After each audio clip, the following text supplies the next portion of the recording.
All right, we've got session 43 starting now, which has no real numerical significance that I can think of, at least. Um, y'all were in the beginning of round 3 combat in the last video when it started. Grebo threw some erupting earths that were doing good stuff.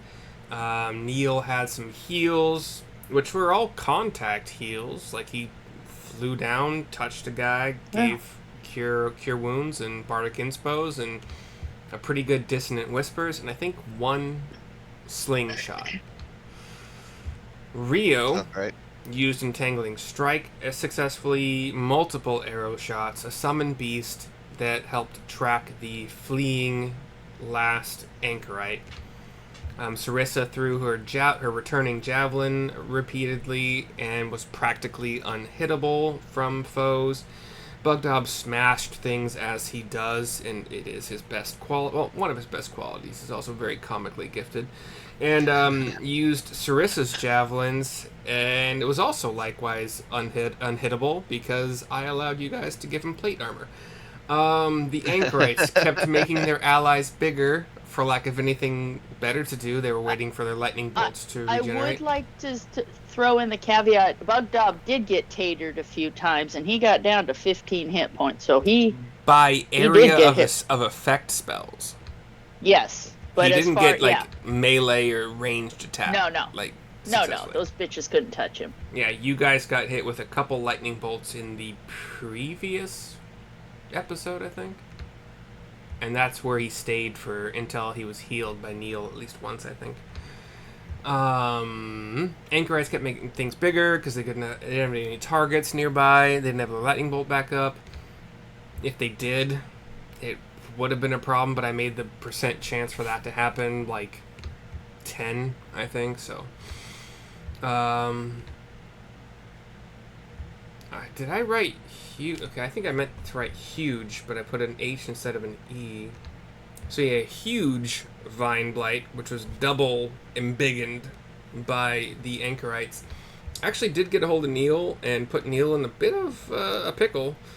Did some damage, but was killed, I think, pretty quickly after that. And the last anchorite, as I mentioned, it ran, got killed by a giant elk grebo, which is the first time I think we've seen grebo in this campaign at least use his shape-shifting abilities and hooved the anchorite to death.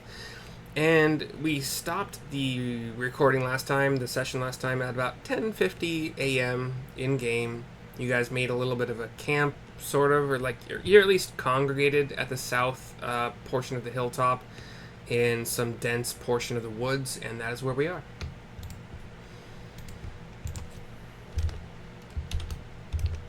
Yeah, Bugged Up. Bugged Up is awesome. You're all awesome. Yeah. Um. So I'm sorry. Like, did we just wake up? What time is it? No, like this is We're post battle. Post we battle. just we Okay. just made camp, so Bug Dog needs to relax and get some healing and stuff because he got tatered a few times. Yeah, I want to go explore those caves, but yeah, maybe we should try to rest first.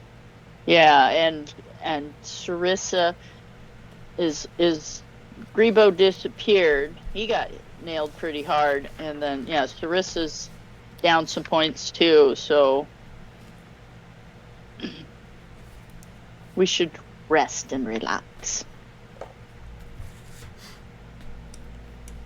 Is that the group consensus? Do you want to attempt a short rest? Long rest? Let's. I vote we do a long rest, so we are just all everybody is on the A game, full spells, etc., because that was quite a bit in a very short amount of time. They just kept coming. Yeah, Yeah, well, let's see what we can do. Let's start with a short rest Going. and then see what happens. We had some crosstalk happening there between Justin and John. Oops, sorry. Justin, Go ahead, you were John. heard very clearly. John, for some reason, that I couldn't hear.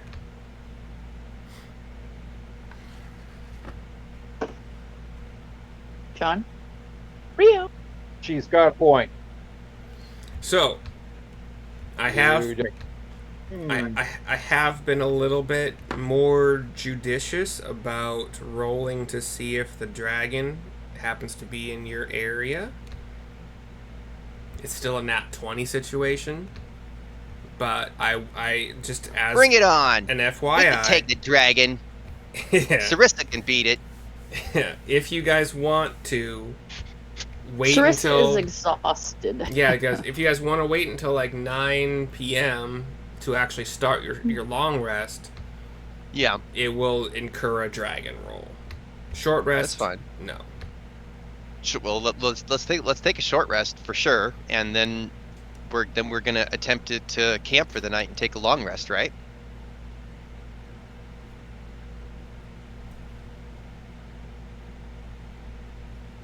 I think that right was for the 2 other players. I'm not real sure on how does short rest versus long rest work with spell slots. Nothing good for you. Yeah. Nothing good. You got to have a long rest Yeah. to get your spell slots back. Yeah, Sarissa, like I Yeah. said, I've burned the candle on both ends. Sarissa needs. I think paladins don't get shit on a short rest aside from hit points back. Yeah, you don't get fuck all. And Yeah. Sarissa Yeah, but needs still, to I rest. mean, everybody gets something back from a short rest, so we should You do. As a Yeah, bard, I you don't get your get- bardic inspost Get back, my but bardics paladins back, don't yeah. get much at all, really. Hit points. Yeah. I think even Rio gets something back from a As a short ranger? rest. I don't think Most rangers... most everybody has something. No. No? Warlocks, bards, druids, fighters get their like hit point thingy, like their second wind. Yeah, you're right. I think that's Yeah, there about might it. not be anything No. for. I okay. can get my channel divinity back, but I rarely use that. It's just not something I really use. It should be. It's not been useful. So yeah, that's the only thing that's gonna happen Up to me. to y'all. You want to start with a short rest and try to transition least. into a long rest, Well, or Yeah, I would say yeah. do you want to do something like in case the dragon roll goes like I know I'm giving you more insider information than you really should have, but do you Well, we want would to be be down somewhere where in you'd the be protected from a dragon in case it does happen?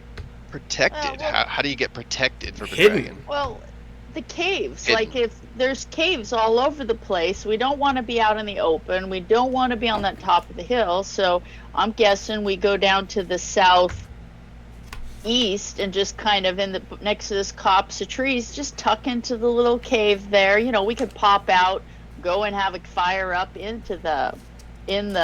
up amongst the Saracen stones and stuff. But yeah, just be in the cave where we're out of sight, out of mind, just resting because we just could. Sarissa just burned through everything in the last few hours and needs a nap.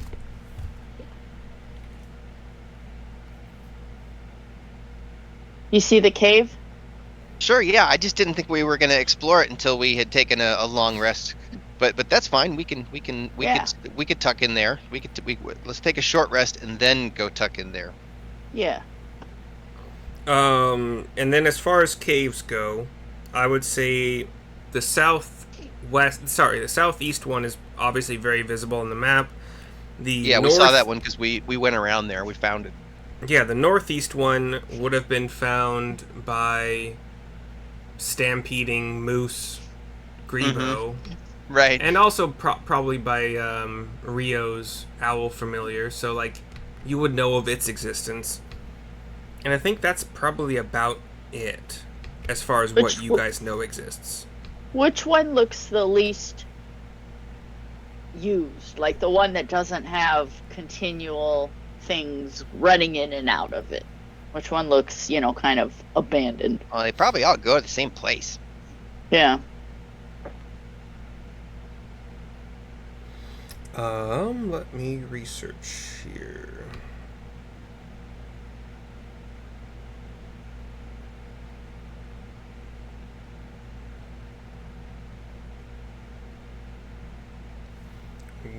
What the? Oh, I see. Okay.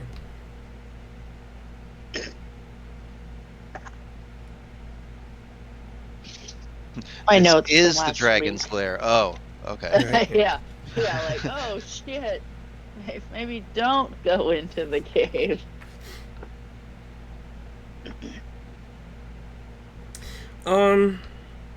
According to the book, there's really not much of a difference between like footpaths, like tracks in and out of any of the caves. So Uh, that's what you'd see let's on the outside. Without exploring the inside, you yeah, wouldn't know anything about. let's pick the southwest one just because there's a copse of trees closest to it. Southeast. Yeah, you know what I mean? Because that way, if if somebody wants to go outside, there's still a copse of trees right there. You can hang out amongst without being completely visible from the sky. Is that okay, Rio? Yes, I think that's the idea. Excellent. All right. So Sarissa, with her sword dragging behind her because she's absolutely exhausted, walks down into the cave and just falls down onto the ground like, oh my god, I need some sleep.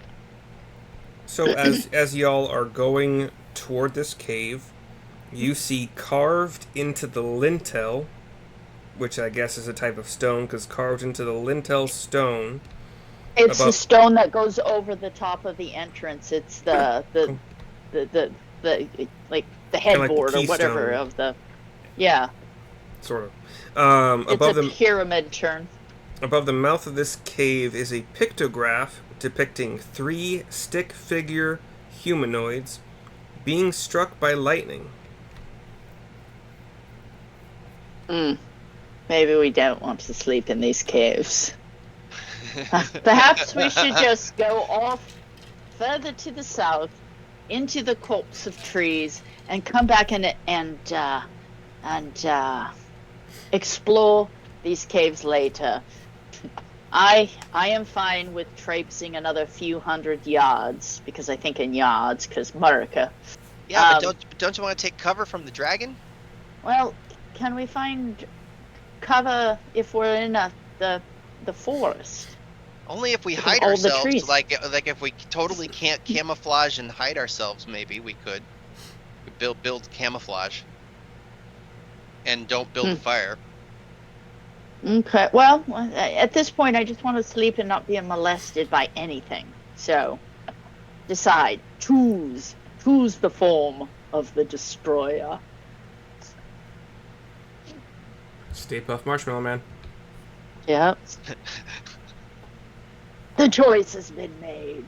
Whoa, I was fine with staying out here and risking the chance of the dragon coming through, but rather than go in the cave. But that was my initial idea. Okay. I am with Neil, so let's just go to the copse. A thick copse of trees. We don't need a fire. I just need some sleep. Yeah, we'll camouflage ourselves down and hide ourselves so we can't be seen from the air. Exactly. Like down here, this looks like this is a fairly thick bit of trees, continuous forest. Okay, it would be stupid, in my opinion, to like treat a group of adventurers who are almost level 7 at this point, as if they don't know how to find a very thick canopy of trees. So you, even like with bad rolls, whatever, it's stupid. So you do find a suitably thick canopy of trees. You have your ranger, and a flying guy. So like between the two of you, you can string up whatever protection from sight from above for sure. And then, do you guys want to do a short rest first, or just wait until a long rest? Oh yes, short rests. I mean, short rest would just happen after an hour. I mean, as long as you're actually not doing a whole lot, yeah. Resting, yeah. yeah. Sarissa is resting until she can get in a long rest, and that's where she is. All right, so within 30 minutes at most, you guys can combine the power of the three of you and Bugdob with his height and his strength to erect a good enough camouflage with your ranger buddy doing most of the directing, and you take your short rest and do what you need to do on D&D Beyond for that. Just woodland creatures, really.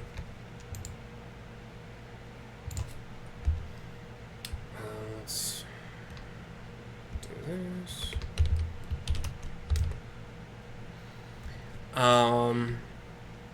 And then you guys are just kind of hanging out until long rest time. That's what I'm hoping for. I need to rest. Any conversations to be had? Anything particular happening for lunchtime? Sarissa will put her hands on Bugdob and heal him, give him, because he's still down. Did really he do his short rest? Yeah, he did a short rest. So how much does he get back from that? I'm not good with it. I think he is D. How far is he down? He's down by 29 points. What? I don't have that open. Hold on. So he'd need to roll like 4 of his hit die, whatever his hit die are. Approximately, he'd need to burn 4 hit die. They are okay. They are D10s. I'm trying to figure out if he has what the book says with 7, or if we gave him another one with 8. I think I gave him at least one. 3, almost 3 hit die. He'd be back to full health probably. Yeah, so he is 8 D10s for his hit die. So 8 D10s. So he could do 3 of them or He 4 could do- of them. However You many could you just want. do 3. 3. Okay, so hold on. Current max HP I think is 73. He got a 9. He got Jesus. a 7. Come Double on. twos. And he got a 1. Nice. That always 9, happens. 7. Yeah, 9, 7, 1. So 9 and 1, 17 points, which I think he It adds gets his a- con, right? Do you He add what? con? Do you add con to Yeah, short you add, rest? you add con. Yeah. Yeah, so it's plus Okay. 9. If he rolled 3, it's plus 9. plus 9. Plus 3 per roll. I think you did 3 rolls, so plus Oh, 9 okay. total. 9, 10, 11, 12. Okay, so that would be He has a 12. Wait, he has a 7, plus so that 9 would be con? 10, No, he has a plus 3 con, but you rolled 3 short rest die. 10, and then So- the what was the other Right. one? A 1, 2, so he Good gets a 4. So 14, 24, 25, 26. Okay, he's close. shoot. He'll plunk down next to Sarissa, and Sarissa will just reach over and touch him and just give him the last 3. Be like, there you go, buddy. Reach out and touch me. Alright, Right? so Bum, bum, bum, bum, is he bum, back bum. up to 73? He only has 59. No, I said that while I was... In fact... 5.5... I think he's 2 levels higher, so he actually technically has 9 D10. He's been Hit playing die. at 59 hit points this entire time. I told you a fair bit back that he had leveled up and gained hit points, and then he leveled up again to gain double attack. So he has 73. 73 is what I currently have for him. Okay, so I didn't need to give him any hit points because, yeah, he's fucking fine. I mean, he 79. could still roll short rest hit. Oh, you mean like in Paladin? Lay on hands? Yeah, Yeah. yeah, he's Up to you. fine. So Cool. yeah, like I said, if he's got 73, he was a little hurt, but no, he was at one point before Neil laid hands on him, he was down to 15, but knowing what I know now, he actually had 25, 26, 27. Yeah, he's fine. Okay. So let me change. Bugdob is 73, because yeah, he's been playing with 59 this entire time. Should I treat Bugdob as 2 PCs for the sake of how many enemies you guys face from now on? He's pretty beefy. Well, I know in terms of Xanth- You're not awarding XP, so you mean in terms of encounter balance? Yeah, Yeah. maybe. And Maybe. you guys usually summon a buddy, so that's also a consideration I've had in my mind. But all right, Yeah, because I have Xanth's extra hit points wrote down because he got beefed up, but I don't have any notes on Bug Dub getting extra points. yeah, he did. So now you know. Okay, so 73. Let me just write that down. I'm not sure how I Bug got Dubs. that number because 56 was it 50? No, 59 plus. Oh, it'd be 6. Oh, that's why. So 59 plus 6 plus 6. Yeah. No, And so that's 71. That'd be 70. Whatever. yeah, doesn't matter. and Xanth got bumped up by 15 points, but if Bug Dub 'Cause he's got the bumped leader. up by 15 points, he would be 74. Not Xanth was bumped up just 73. because he's the leader. I just made him Okay. like a general of the centaurs or Yes, whatever. right. And Bug Dub has 9. He currently has 9d10 hit dice. Hit dice. Okay.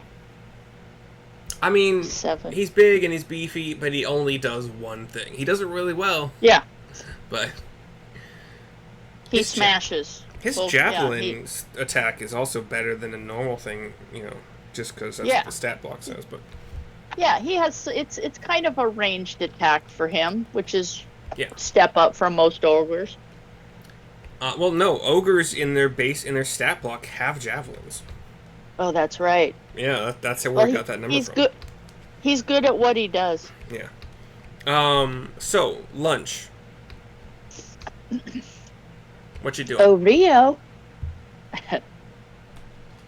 Sarissa will I'll volunteer to help Rio if he'll cook a delicious lunch.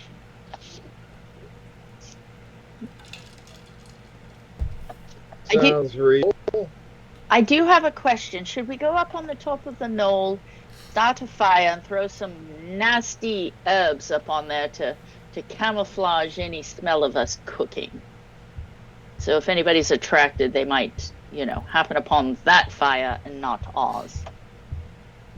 Because the wind's going to be blowing the same direction. It might camouflage us. So we could theoretically just pull the anchorite up and start burning him. I'm sure he smells terrible. Just to cover the smell of our lunch? Yes. Well, Sarissa is none too pleased because the anchorite hit her. She's been hit with lightning twice. She has no love for these anchorites at this point. I'm not touching that thing. Well, we could burn his clothes. I'm sure they smell as terrible. I'm not touching that thing. Would that help us though if we started a fire up in the middle of in the Thunderdome and just threw some stuff on it to produce smoke and stink to hide our fire cooking smell? Are you asking me as the DM or your party members? Yeah. I do think so. Sorry, John. What was that? I would think so. Well, I think we should do that. What do you think, Rio? Will that help us? He just Yes, said yes. I do think that would be a good idea. Okay. Well, Sarissa will slap up there and be like, "You can stay behind, Neil. This is going to be gruesome." And Yeah. Sarissa will, I'll stay here. yeah, she'll build a fire up in the middle of this and drag, some parts and clothes and just, things just to make kind of a noxious smoke. Ah, Not a huge fire, but just enough that the smell of our cooking fire, you're not going to be like, "Oh, bacon." You're going to be like, "Oh, Jesus, something's burning." Or not Jesus, whatever the Jesus equivalent of this world is. Magic Sky Daddy. I don't have a way to just put fire, but let me just draw. Yeah. Sarissa And fire. I'm not just gonna totally immolate the body or anything. I just build a little fire and throw a little bit of leather on it, maybe some hair because hair stinks. Just in general, just to make an unpleasant you're not gonna smell our lunch. Roger, Dodger. It's a small fire, nothing to attract attention. Just camouflage our smell. Just a burning body at the top of a hill. Well, first I'll cut off his hair. He looks like he has a lot of hair, so you'd be surprised. The smallest amount of hair will make the most disgusting smell for quite a long time. Not surprised at all. Yeah, I've pulled burning bodies out of buildings, man, and ugh. I lost my appetite. Ugh. You are not smelling it because whatever we're going to be downwind of because the wind was heading from the south to the north, wasn't it? And so that's why we're down. We came down here. Sure. So Did I roll? You're not going to smell it. We did roll for that last time, but I don't remember. Did I roll a 5? It was heading like a south. It was a southerly wind, so it was heading north. We did roll to for it, I forgot. northwest or something, and so we're downwind of it. We won't smell it, but it will hide our cooking fire smell. All right, so an orc, an anchorite is lit on fire, but a small fire somehow, and Just bits of him, like some but clothes, a fire little hair. spreads, right? Like, No, you'd keep it contained. You just add a little more fuel to it, and you can keep a fire any size you want. It's just a small fire. So one of you was up there tending to the anchorite fire while Rio was cooking? Not me! You can wander back up there every half hour and throw another log on it, a little bit more hair, wander back down. Okay. And then for lunch, what's happening for lunch?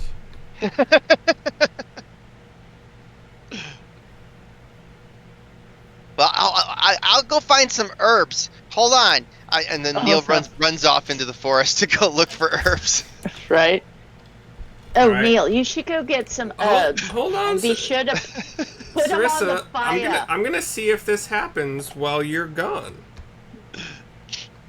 Let's see if Neil does this while you're tending to the anchorite fire. Oh no. I would say let's give it a 50-50 chance.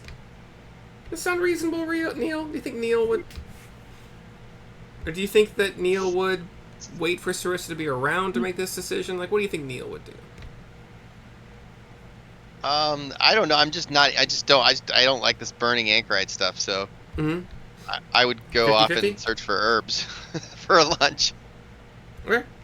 Well, So if you 50-50 could find some herbs to throw on the anchorite fire, because herbs to make it also smell give better. off- Yeah. Well, they give off a smell, and sometimes they're good, sometimes they're not. But they could be thrown on the fire also. And it's not like I just wholesale picked up a body and just chucked it right in the middle of a fire. I'm just carving off little bits of hair and clothing and stuff to make it, stink. Gross.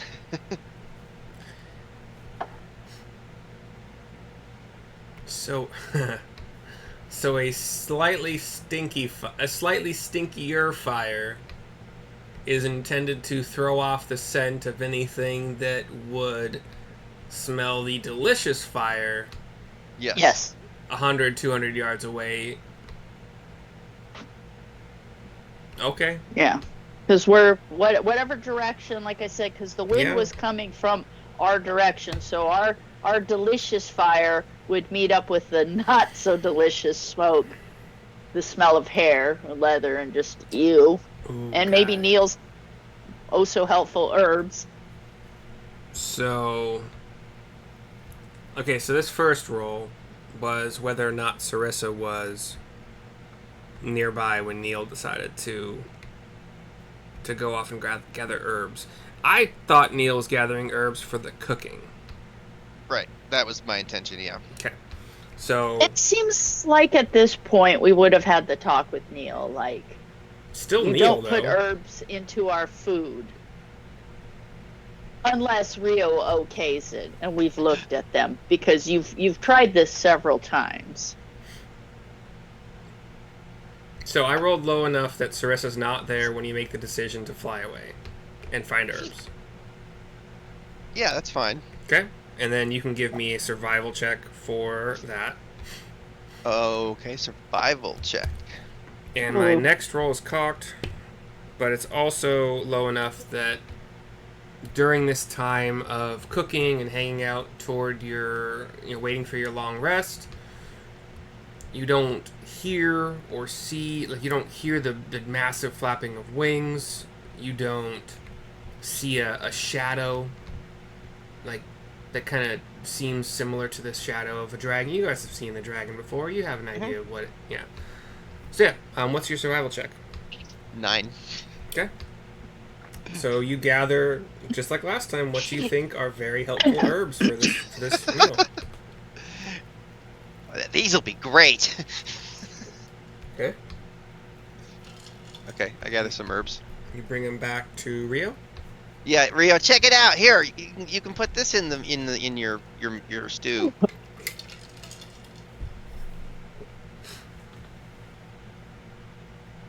And I very examine what he's brought me, and if I am not 100% certain that they're a good idea,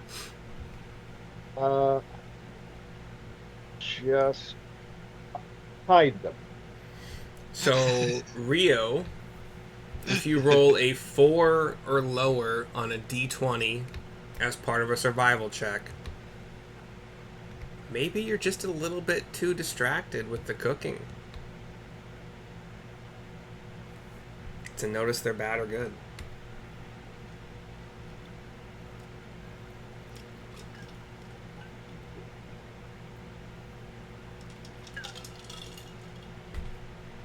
Oh, they're good.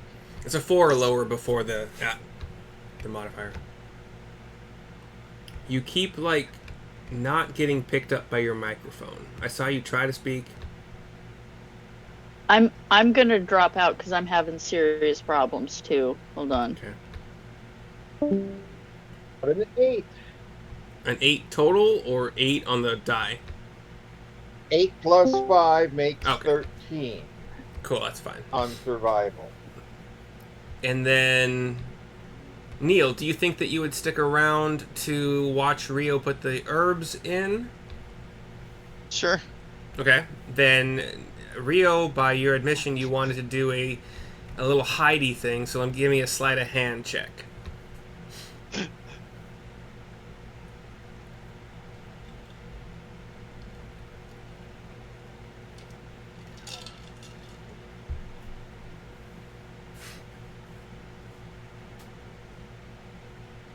Woo! 15 plus 4 makes 19. All right, and then Neil, did you do perception without? Oh, go ahead and do. No, perception. no. Am I supposed to contest that with Oh, yeah. Active perception? Yeah, you're watching. Okay. You're actively Yeah, watching. I got a plus 5. So let's see. Nope, I got an 8. So Rio goes to, like, pretend to put the herbs in and does this intricate switch out that Neil's just, like, watching the pot. So Neil just watches something go in the pot that looks like his herbs. Yeah, it's gonna be good.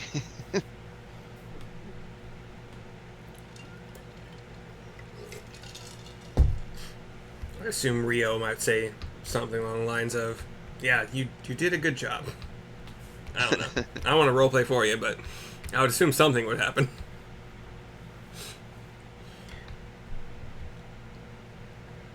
So lunch is successful. So this is being cooked, right? There is a fire for this.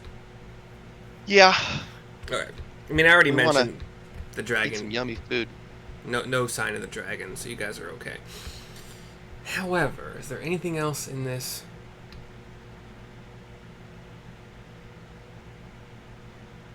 Well, let's roll for it. I have an idea, but let's roll for it.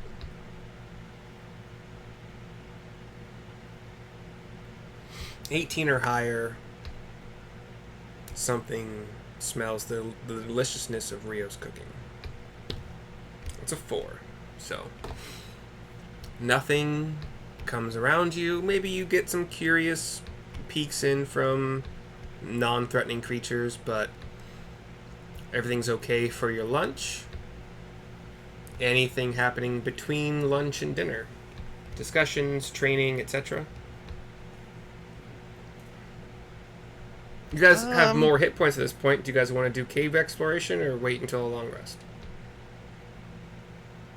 Yeah, let's wait. On the until rest. Long rest, yeah.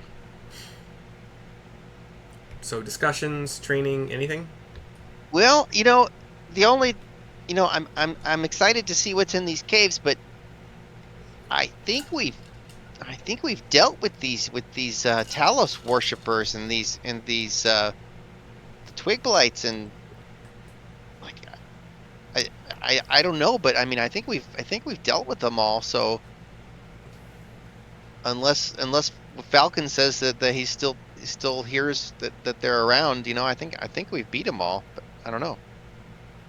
Do you think we've beat them all? I would favor waiting till long rest because every once in a while a spell of mine is very useful, and I only have uh, 1 second level and 2 first level spells left. Oh yeah, we definitely need to camp here for tonight. I was just talking about in general, like what do we think? Do we think we've taken care of this threat here, the Talos threat? Sarissa has pulled her cloak up, her shawl up over her face, and is just lightly snoozing and not even participating in this conversation at this point. She's tired.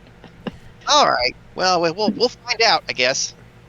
Bugdub also only have Mum, Smicken, Neville, spell slot, and Boo. First, no,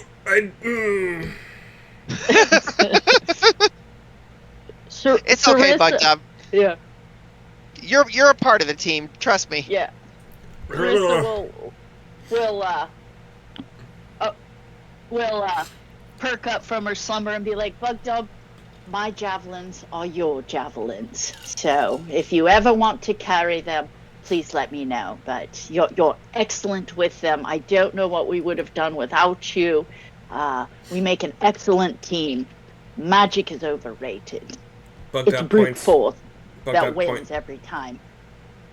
Bugdub points at the one that's like the returning javelin and like holds out his hand. Yeah. Oh, I'm sorry, sweetheart. It's only attuned to me. It will do you no good. You said that your javelins, Bugdub javelins. Yes, if we get in a pickle, you can throw my magic javelin. Unfortunately, when you pick it up, it will disappear from your hand, and you won't ever get to throw it. Yeah, think about that. Sarissa walks over. Sarissa walks over to Bugdub, puts the javelin in his hand, and she just starts walking away from it so he can see that it's just going to disappear and come back to me. His eyes go wide with glee and joy, and he starts to toss it at a tree, and like mid-toss, it like disappears. Yep. And he's confused, and then he looks back to you.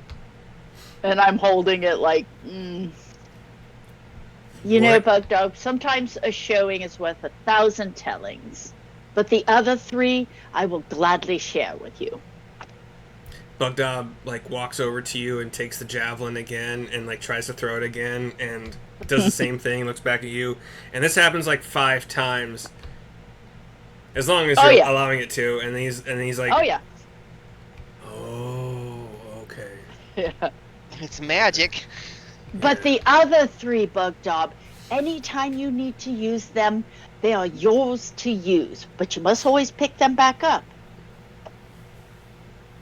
I mean, technically, we should. You see, the gem, the magical gem, is better to practice with because then you don't have to go retrieve it. It's an automatic returning javelin. so Hmm. easier. You like He does, easy, right? but it doesn't work for him because as soon as he releases, it disappears. It doesn't make it to the target, so it's not really a practice because it unless I throw it, it doesn't do what it needs to do. So it's terrible for practicing for anybody but Sarissa. But Unless it's the throw and the follow through that that's really true. needs the practice. That's true. I wonder if javelins have the same rule as like arrows when it comes to ammunition. You know, like you recover half the arrows you shoot just by rules as written. No, Yeah, javelins are like 8 feet long. They're so much bigger and easier to find. If you lose a javelin, It's not about finding them. It's about them breaking. once again, they're like 100 times the size of an arrow. So that if you break a javelin, you have messed some stuff up. You're assuming like perfect construction, and yeah, don't hit me with a once again. They're different things. Anyway, whatever. Okay. Dinner.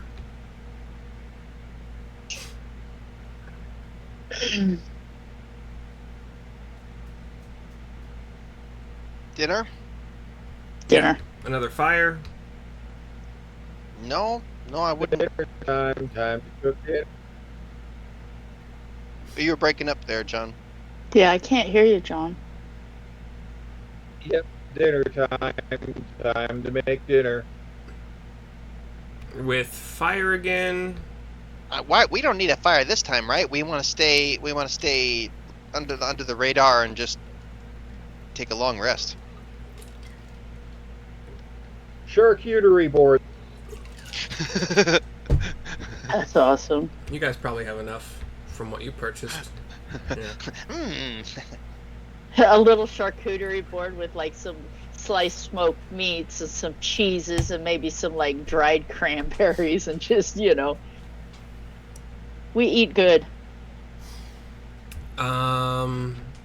Were either of these meals lunch or dinner?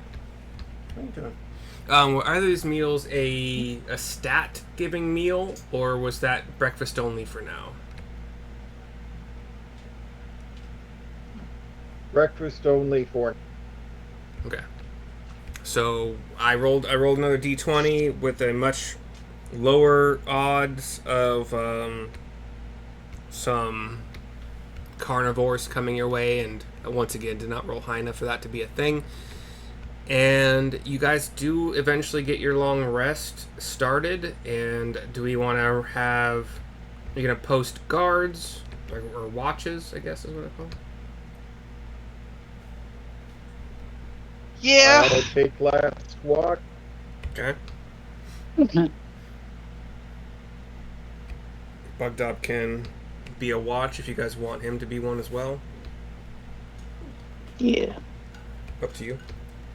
Well, there's just 4 of us, so we'll each take a 2-hour watch. I mean, Rio technically, as an elf, or half elf, whatever, Could take a longer shift, but he could do a double shift. Yeah. let's keep it simple. Okay. So one for each of you. Yeah. Does that Okay. sound good?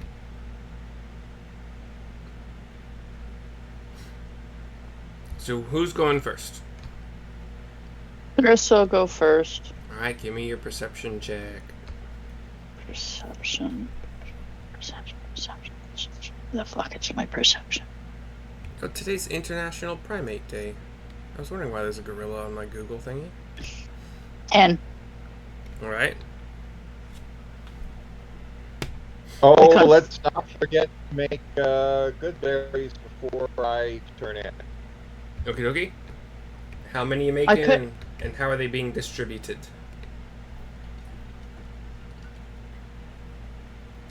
2 each for 4-player characters, and I'll hold the spares. So I each of can't you, make out what he said. What did he say? each of you has 2 good berries, Okay. including bug Thank gum. you. Grazie. Well, With, we looked up, that makes a total of 5 times 2 or 10, so I don't hold the spares. I just hold my 2. yeah. So 2 for each of you, including bug dub. So that's 5 total. Yeah. Okay, so 2 good berries for Bug Dog too. Okay. With that roll. Sorry. You do hear a little bit of like, I don't know what they sound. I think like I'm not gonna go off the song. What does the fox say?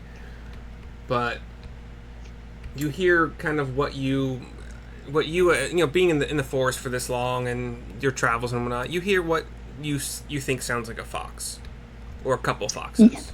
Yipping and singing Yeah, out in the. Okay.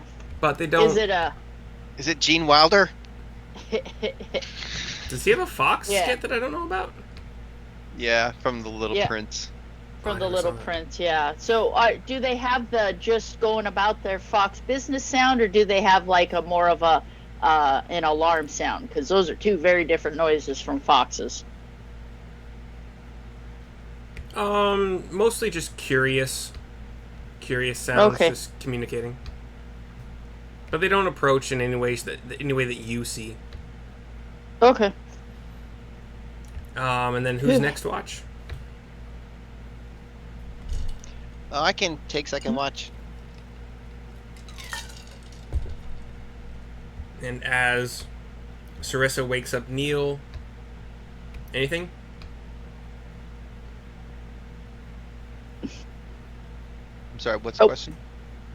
Asking Sarissa if she wants to tell Neil anything.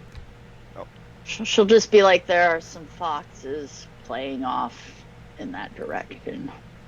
I'm going to bed. Okay, all right. Sleep tight. I'll keep watch.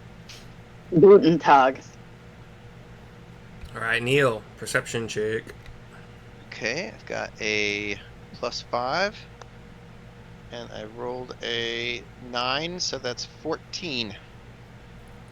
You're good. You hear the foxes the same as Sarissa does. And you notice that they're kind of trying to like you see faces every once in a while in the brush. Faces. Fox faces. Fox faces? Yeah. Yeah. Just like kind of peeking. Do you have a fire going for your night or just No. sleep? No. Okay. Just peeking in your direction. You see like the little like bright eyes, those reflective eyes in the moonlight or whatever light. And they're just scouting. They're not really approaching. Okay.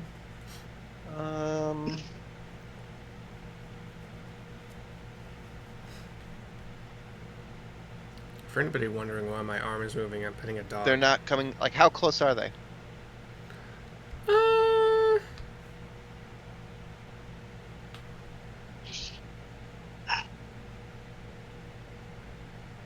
Like 30 yards.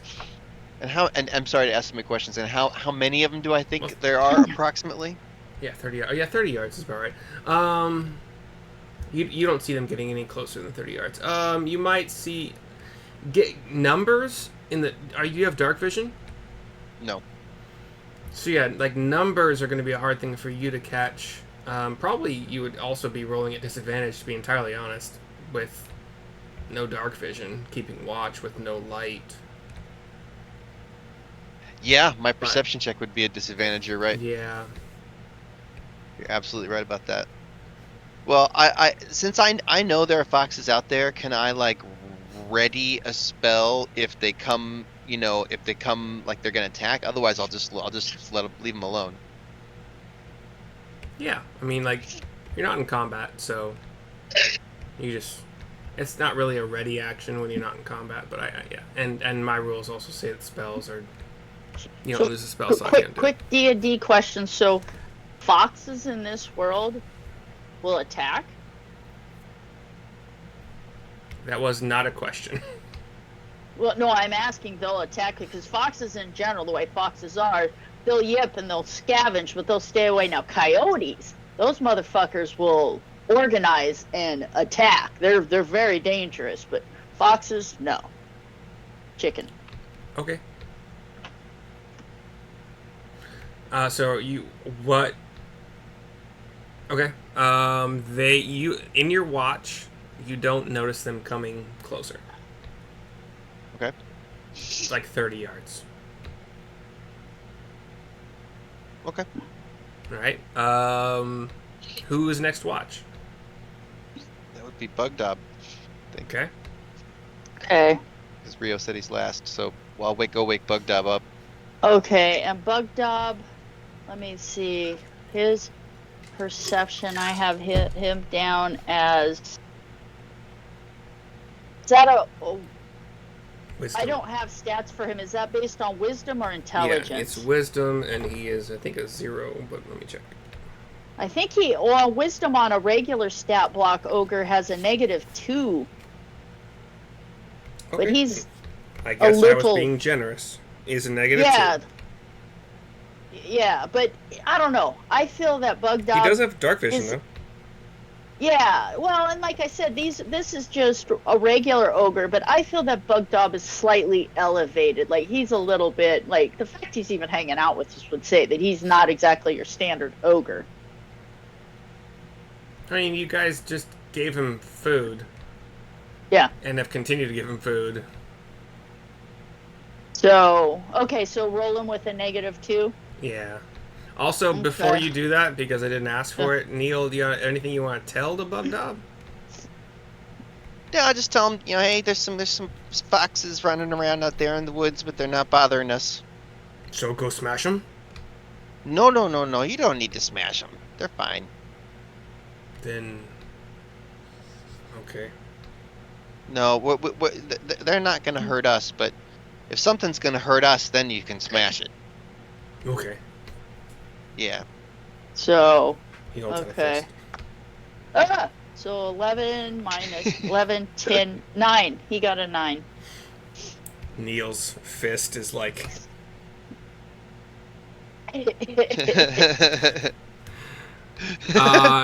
with a 9, Bug Dob... That's pretty good for Bug Dob. Oh, yeah.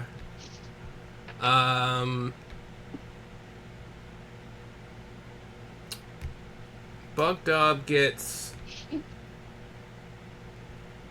The foxes are more intelligent than Bug Dob is, I think.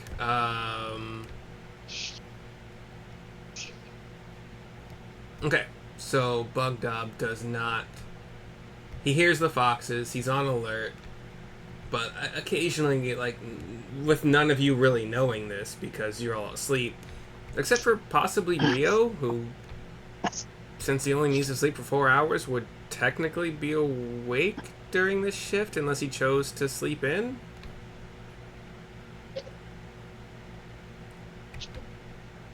You're muted, I think.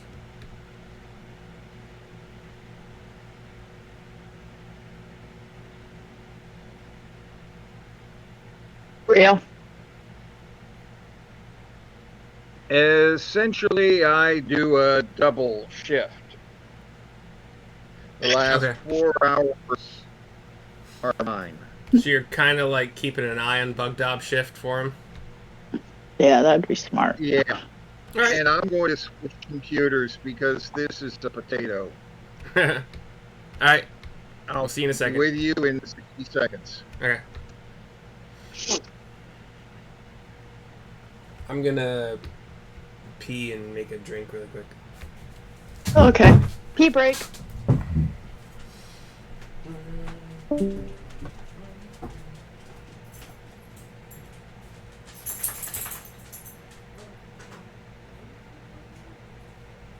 Dude, I feel like death right now. I am now running a fever. The fuck? So, Justin, you're muted.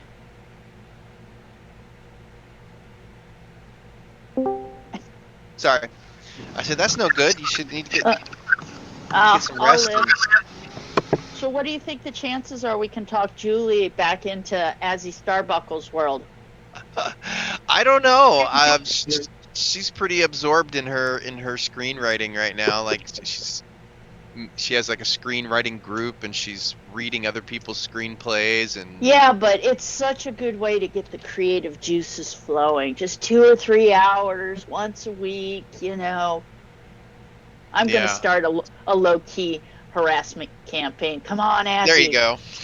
We need Azzy. We got to finish. We have to finish. Okay, I'll be right back. I'm going to go snort some Tylenol, see if that helps. There you go.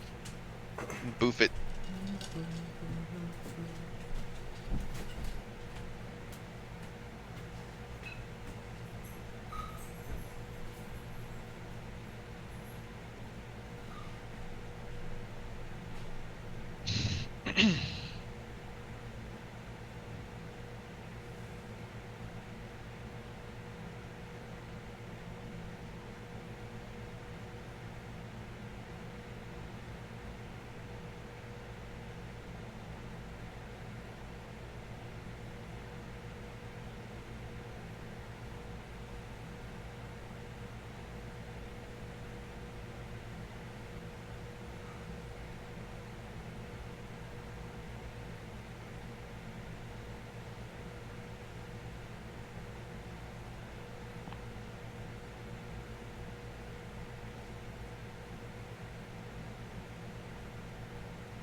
Right. So, John, can you hear me? Oh, yes, I can. So yeah, I sent a text to another friend, John, like, "Hey, so let's make this happen." And I got the text back saying, "Oh, family in town." So I was like, "Oh, I'll leave you alone." They're like, "Yeah, that's cool." All week, I thought it was you until I was like, "What the hell?" Well, Because maybe you might want to change my name in your address book so it says John Bart.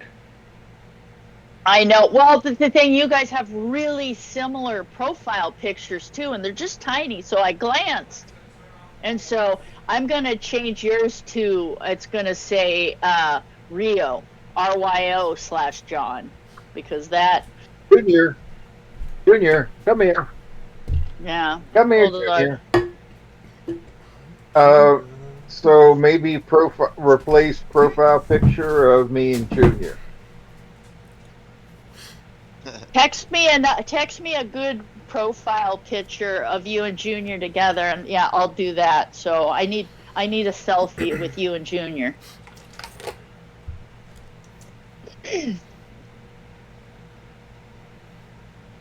All right, Rio, since you are assisting Bugdog without him knowing, for one, give me a stealth check. Unless you're like being blatant about it. Self check coming up. Okay. Please send me Junior. I can see Bugdob sitting there while he's looking around, bored, like at least shining his armor. It seems like he would be really proud of that armor, like, you know, How about busting it up. But That's a good how shot. about a 25 stealth? Okay. Bugdob has no idea that you're also awake and helping him keep watch, so perception check from you. Perception.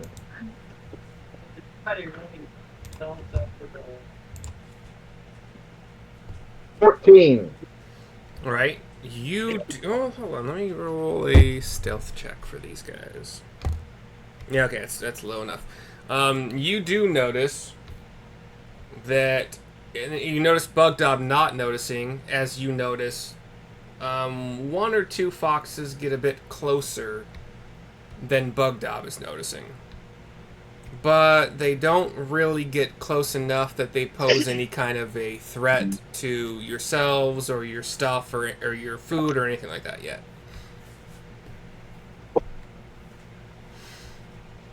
And Bugdob comes and quote unquote wakes you up.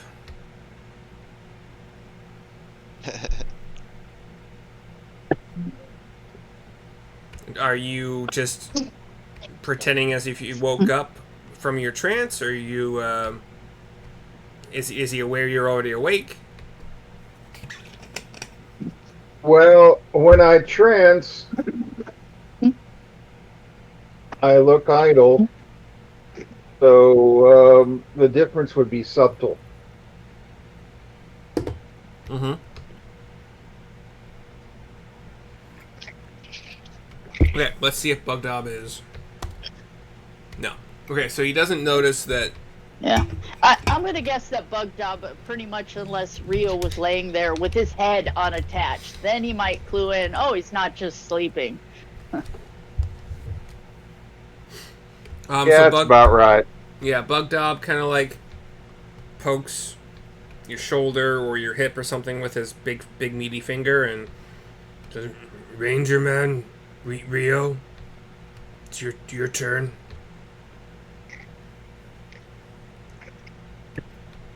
There are foxes. They are cool.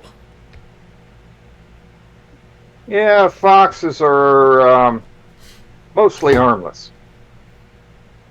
Oh. Okay.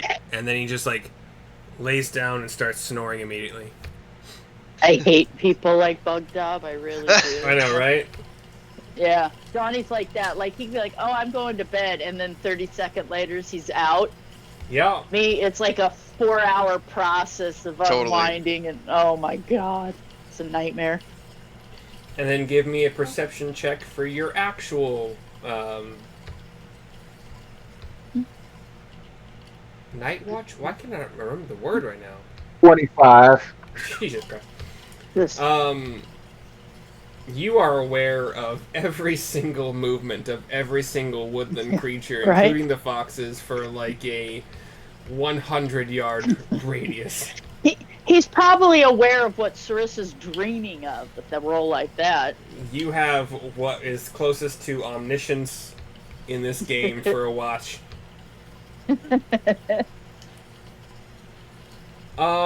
They notice that, like, you see the foxes, you see their little forays trying to get closer and closer, but they see that you are turning your head on a swivel, and they notice that you notice them, and they are not bold enough to get any closer during your watch.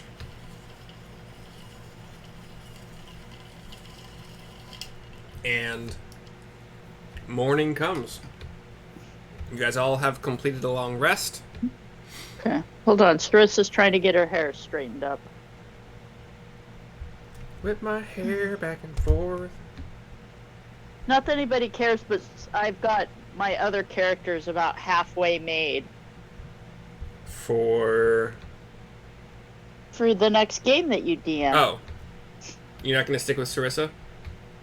I have an idea. You're gonna love it. Let's keep going. It won't be much on you, but let's just say Sarissa has a twin sister, a fraternal twin sister. Oh my gosh! All of your characters are related to each other. Well, it's because, like I said, it's Grebo's not related. Grebo and Thrin's not Pip. related. Thrin. Grebo is a Grebo wild- and Pip are related. who was the Yeah, third Grebo and- sibling? Pip. Yeah, Grebo and Pip, but Pip didn't last long because she Who- kept burning shit But down. who was the third? There was a third sibling. Lygia, she's the Oh. oldest sister, and she's the one that was originally part of the Emerald Enclave, but she's never played. So, in my defense, I have 10 siblings, so I really don't know how to Yeah. operate in a world that doesn't have a lot of relatives. I actually had 43 first cousins. no 43. idea you had 10 siblings until just now, and I've been playing D&D Yeah. with you for 3 years. Yeah, I don't in general don't bring it up, but I come 40? from an incredibly large family, and you Holy have monkey. children because they're free labor in my family. So That sounds like, what happened mostly until the yeah, Industrial Revolution, yeah. And, well, apparently my dad's not big on the Industrial Revolution, nor is any of my uncles, because why pay deckhands when I remember the first time I said, "Dad, what's a cruise share for a sailboat?" He said, "You have a place to live and you eat, don't you?" I said, "Yeah." He goes, "Well, Yeah. there you go." Yeah. And that, I mean, room and board in this day and Yeah, age cost a fuck ton, so. no shit. Yeah. It's, So, but anyway, so it's Sarissa. It's a fraternal. She's not a twin. It's a fraternal twin sister, though. And like I said, and I is think it you'll a be happy. class you haven't played yet? I cannot reveal anything at this Oh my point. I gosh. know how she looks. I'm getting it. Come on, I gotta get her. Like I said, I got the wig. I'm still on the fence. Like, okay, she's a fraternal twin, so she doesn't need to have the safe horns. So I yeah. wonder about Shannon playing a rogue-like character who is also very low morals. So That would be great. just so you What's know, the thing is the reason Sarissa's not brought up her sister is I'm about 50-50. It's like, is her sister just not quite up to her paladin standards? I haven't decided yet. Like I said, you know how it goes. Sure, sisters. Impulsive. Yeah, That's the other word I was looking for. Low morals and impulsive. There we go. yeah. Well, so basically, that would just be being myself. So, And Wouldn't And, it's supposed to and be you need to role play a playing. character that's fearless. Yeah. So, and that, right? Because that's the trouble is I always tend to be overly cautious in everything I play. So, like I Oh, said, I'm trying to do something really outside my comfort range. barbarian But Shannon would also be pretty interesting. yeah, Yeah, except for she'd be a tiefling, and so, but like I said, we'll talk. But I Yeah. got this tieflings are awesome. entire, like, I was combing through the Sindarin dictionary last night. It's this whole story because my friend bought me the wig for my birthday, and then she got me a gardening apron from this thing's called Farmer's Defense. So I went through the Sindarin uh dictionary to find because it's going to be a sect that's actually a more agrarian based sect of the Emerald Enclave, and Amelie Harmony is going to be the Mother Superior, and they defend fields. And then so I had to look up the Sindarin words for like field defenders, which was Burial Door or Burying Door if you're male, blah, blah. I have this whole, like, a retarded amount of backstory going into this. Anyway, yeah. What can I So, say? the guy who was playing Gravedigger, if you guys remember that guy, Yes. he wants to play a cross between a hobgoblin and a goblin, and we have Oh, just like in the past day or like literally the past day or two agreed upon the racial traits for what that would be. okay. And then my fiance thinks so far, and I told her like she can flavor things however she wants to, we can make things Yeah. work, but she thinks she wants to play a bard because she Ooh. likes music, she likes singing, whatever. Yeah.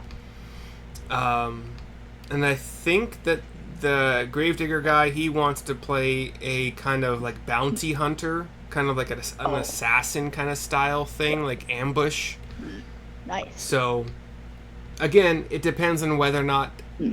both of them can adjust to the schedule that we come up with for the next thing. But Okay. anyway, Well, and we could potentially be, like hopefully Justin and John, be flexible so we can carry on. yeah, I mean, Yeah, I'm looking to play some other systems. I'm not sure, like past this adventure, if I'm continuing on with much 5e, but I get you. I'd like to try GURP, but it's Does complicated. anybody know anything about Pathfinder? No. Yeah, 2E is less complex than 1E, and there's just been a revision of 2E, and you keep tripping over the rules. 5E, I like it because it doesn't get much in the way of telling a good story. Yeah, 5e is Okay. pretty simple. And Justin, I will begin my harassment campaign to keep you around in some. Come on, All man. right. You could spend 3 or 4 hours a week just, gracing us with your present. Come on. Come on. You just make up a character that's just completely bonkers. Have fun with it. And you can dress up. Because I do that so often. So often. Yeah, well, it's not like I said. That's the reason you haven't met Sharissa's sister. I have a name.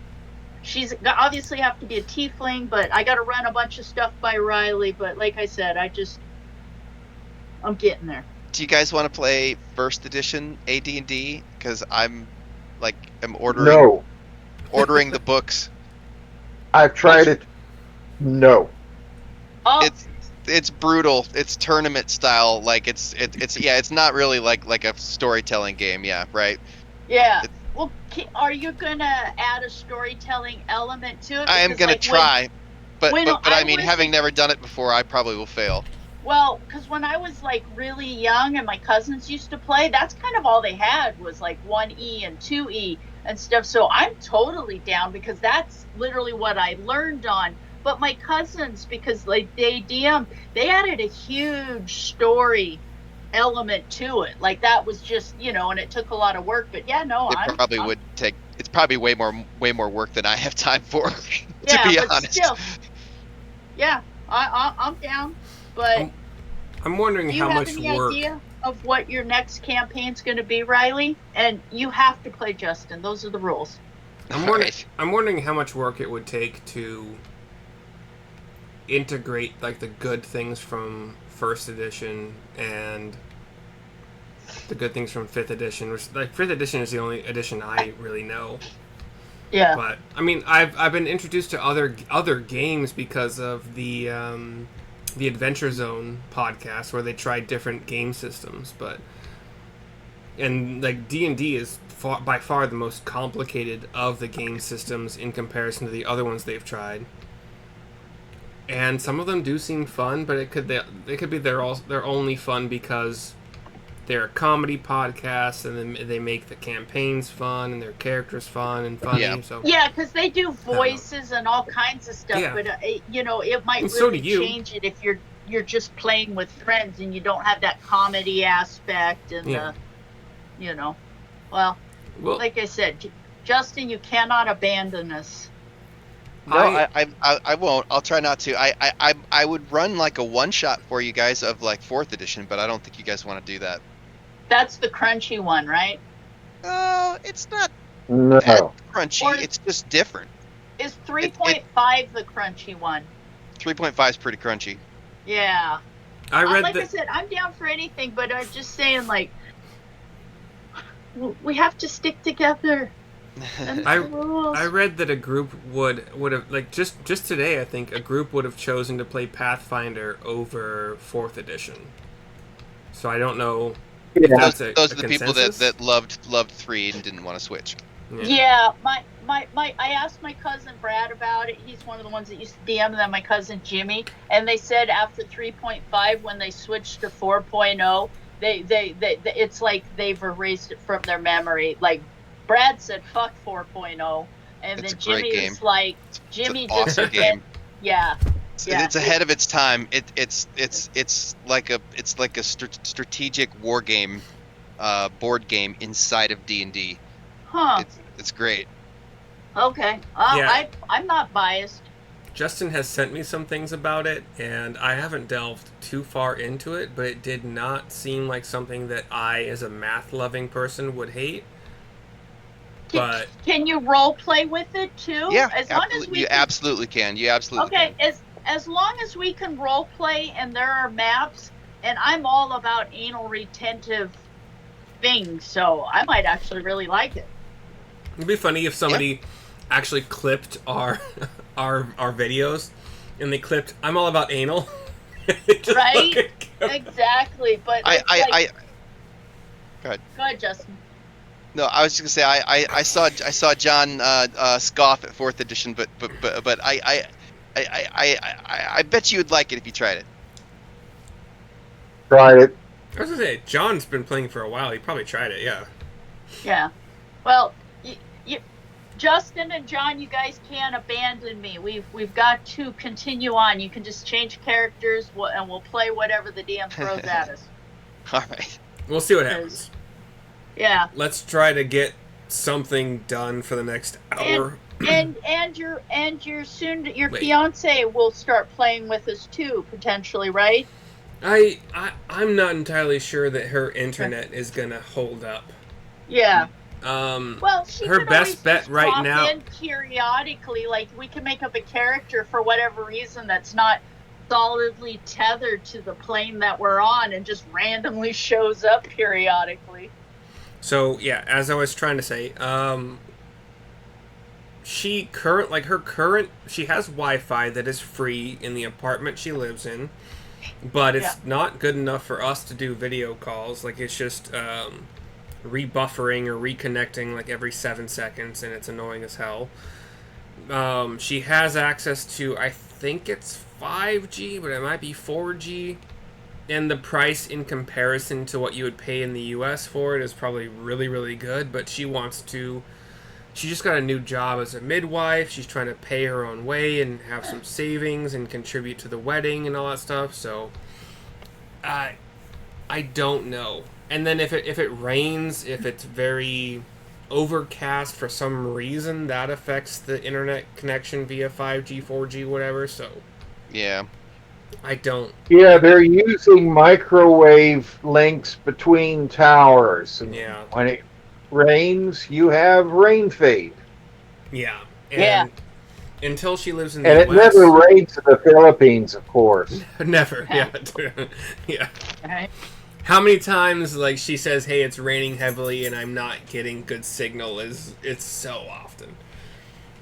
But the rain does sound pretty beautiful on her family's metal roof, and it's a pretty nice sound. But until she lives in the US, 2+ years from now, it's probably not going to happen. Think positive. It might only be 18 months. I'm telling you. Well, it's... What are you eating? It's like 6 months until the wedding, and then about 1.8 to 2 years waiting for the spousal visa for her to finally come over here, and then we're going to be traveling for, like, doing a US road trip for the first couple months of her being here, so it's unlikely. Yeah. As long as it doesn't interfere with our game playing. That's awesome. Yeah. So let's get through. I think we have an hour, right? Because it is 2:30 there. Yeah. So it's morning. You guys have all hopefully done your long rest on your character sheets. And what's up? So, oh, So, exactly. Word to your mother. all right. So- So, I much breakfast. prefer Sarissa's sister's wig because it's so much softer. New wigs, man, are just Yeah. so Hate 'em. glorious feeling, Gosh. Wigs. Ah. right? all right, let's go. Let's go explore some caves. There we go. All right, let's go Um, explore some caves. Caves. Are you doing breakfast first or just going in? Definitely breakfast. We need to get our bonus in, and Rio's breakfast is always so delicious. Yep. Time to cook. All right. And does this cooking includes heat from a fire?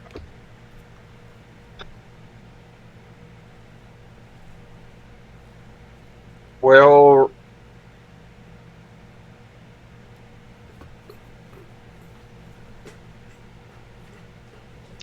I use my Druidcraft to Doesn't light have the to fire. be a big fire. So there was an overlap in what you guys were saying. Doesn't have to be a big fire. Coals will do. Yeah. And if you need a little buffing on your fire, Sarissa can use her thaumaturgy to beef it up for periodically.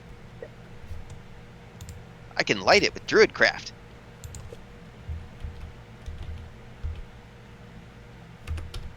My neighbor's staring at me through the window. They really no, I'm not kidding. Every time I go out, my neighbors always ask me, like, is somebody home with you, honey? Do you have somebody that's there with you during the day? Like, they think I'm a little special. So, hold on here.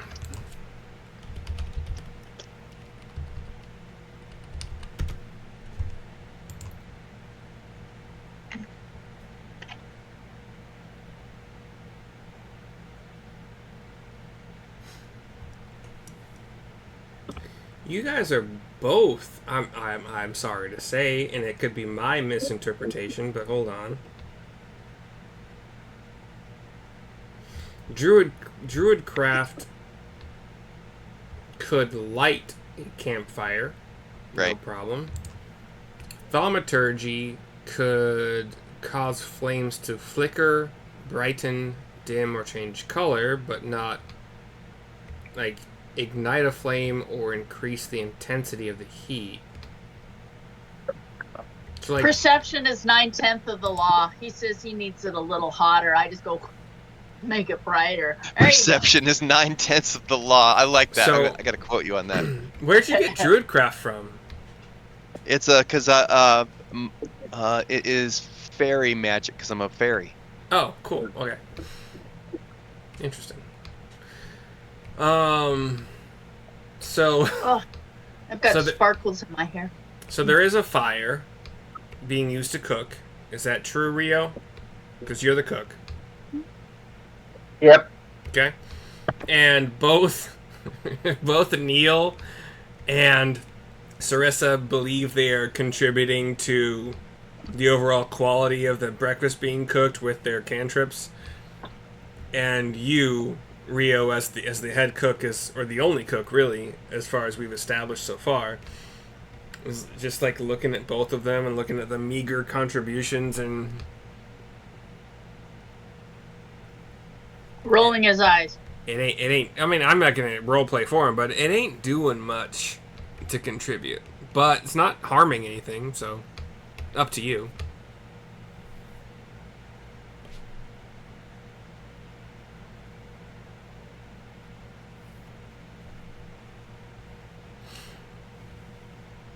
All right then.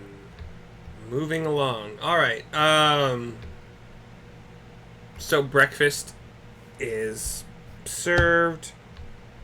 Nothing comes out. You guys might see some more or hear some more little fox things, but they're diminished in comparison to what they were during the night. So you guys still maintain or change whatever +1 mod bonus you had last time. Just make sure that you don't have it in another spot, like just it's removed. You know. And we'll call it 7:30. So what you guys doing? Oh, we've just lost John. Lost and regained.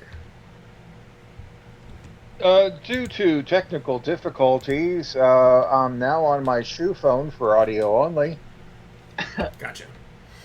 Whatever device you were on before this was like great, like super great in comparison to the previous device. All right, and I'm rebooting that blue laptop now. Your shoe phone sounds great. Obviously no video, but it sounds great, so. Yeah. Your audio's awesome. So meal has been had, 7:30 a.m. What you guys doing? Where you going? Sarissa's looking in her little uh her little compact mirror, fixing her face, getting her hair all in place, making sure she looks fabulous before battling bad things. Bugdob, while you're doing that, is kind of like looking at you and like isn't like, huh? And like he comes Yeah, up, he comes up to you and he sees what you're doing. He just like puts a finger on a cheek and kind of like runs it down a little bit. Yep. A dog. And then he runs away. Boom, Yeah. boom, boom, boom. You'll smear the look. Gotcha. It's not about how you feel. It's about how you look. And I need to look fabulous. He takes whatever small amount of makeup that's on the tip of his finger and just like puts it under each eye. Right? Sarissa will walk over and get him to put his lips out and put a little bit of, like you see a kid do like this, and do a tiny, tiny little bit of lip rouge onto his lips. There you go. Yeah. Well, that looks great. Okay, hold on. So, like, how are you getting Bugdob to do this? Like, what are you It's asking? glamorous. I'll be like, bend over, Bugdob, and do this. Bugdob turns away from you, bends over, and you see his butt in front of your face, and then he does the pouty thing. Yeah, so I need your face over here, Bugdob. Oh, sorry. Unclear. And he turns around, and he's like, what is this for?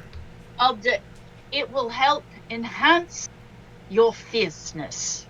And I'll dip my finger in the little rouge pot, and I'll dot it on his fingers. Bugdob's tongue. On his lips. His lips, and be like, there you go. If I saw you growl with those lips, I would be terrified. As you're pressing this onto his lips, his tongue comes out and starts like licking it every time you. Yeah. It doesn't taste good. I'll be like, don't lick it, Bugdob. It's not good. Why you do this? Because it scares the bad guys. Because it tastes bad? No, you look scary. Like scarier licking this off my lips? Yeah. Don't lick it off. Leave it on your lips. It also has SPF 30. It'll protect your lips. But it tastes so bad. Stop licking it. Leave it in place. You'll be fine. Wait. So it doesn't taste bad until Bugdob tongue touch it? Exactly. Do not put your tongue on it. Leave it on your lips. And your enemies will see you and be extra terrified. Bugdob rolled high enough on his intelligence check to be like, wait, tongue determine taste? Yes. Your tongue is what tastes everything. Oh. So if you don't lick it, it won't taste bad. Oh. Yes. Okay. And now Bugdob has your reapplied blots of whatever it is on his lips. And he does his best not looks to... good. I mean, no, that looks good, man. He'll forget here and there, but he does his best not to lick it in the, like, now moment. It's in the shade of blue because Sarissa's lips are blue to kind of match her skin. So if anything, his lips look slightly cyanotic like and make him look like even creepier because he almost has the undead look. Okay. Where are we going first?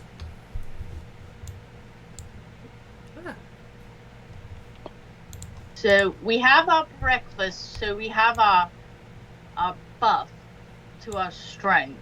Well, I do. And Bugdob has a buff to his strength. So hold on. Strength, charisma, dex, Yeah. I think, for Rio? Wisdom? Other? My charisma is my dump stat.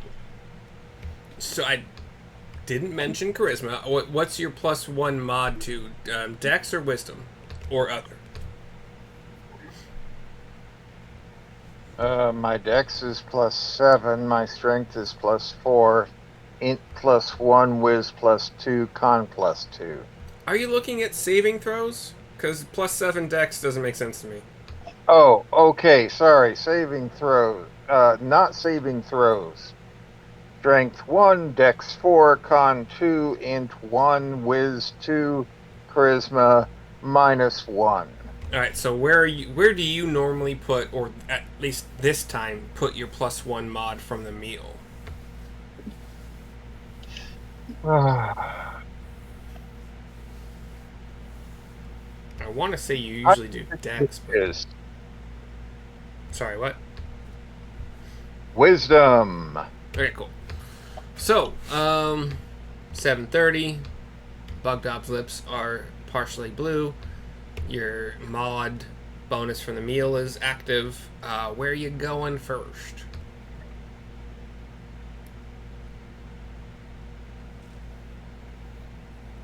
It's time to explore that cave right in front of us.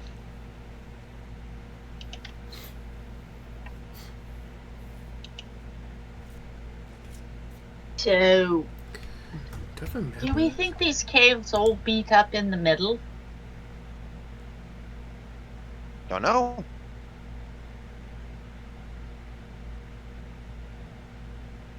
I suppose I could use my divine sense as we go in and make sure we're not going to deal with any undead. And should we need to deal with the undead, we might want to think about calling a dawn, like have that Right. on the. Or if something really unpleasant attacks us, we might want to call up Grebo and just use erupting earth and bury the entire thing and run for our lives. True. Yeah. Yeah, your divine sense could help us out. Yeah.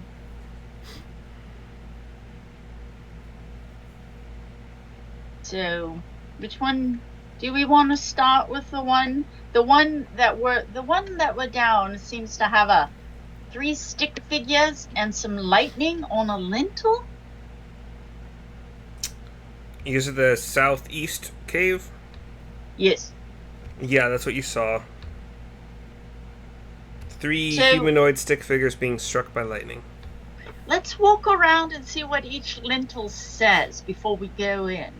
Maybe it'll give us a clue. Yeah, we could read them all. Yeah. Alright, so how do you want to walk around? Where you want to go? Let's go. I vote we go clockwise. Sure. Okay.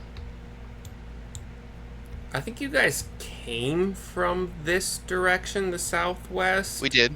We did. And there were no caves that way. Right.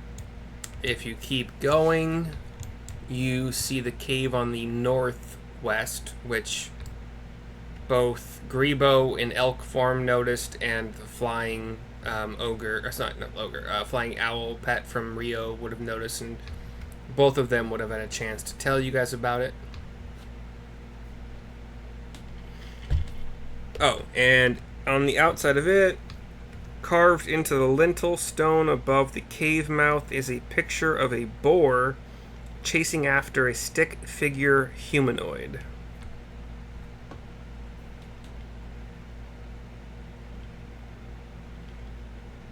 Okay. Wait, a big boar? Like the size of It's Gorthak just- compared? Does it It look like doesn't say. Gorthak maybe? It doesn't say, but DM ruling says that it is. Let's just say it's about 3 times taller than the stick figure humanoid. Sure. How tall is the entrance to the caves that we've seen so far? Like, would Bugdob fit through? Can he get in? Or are they not that tall?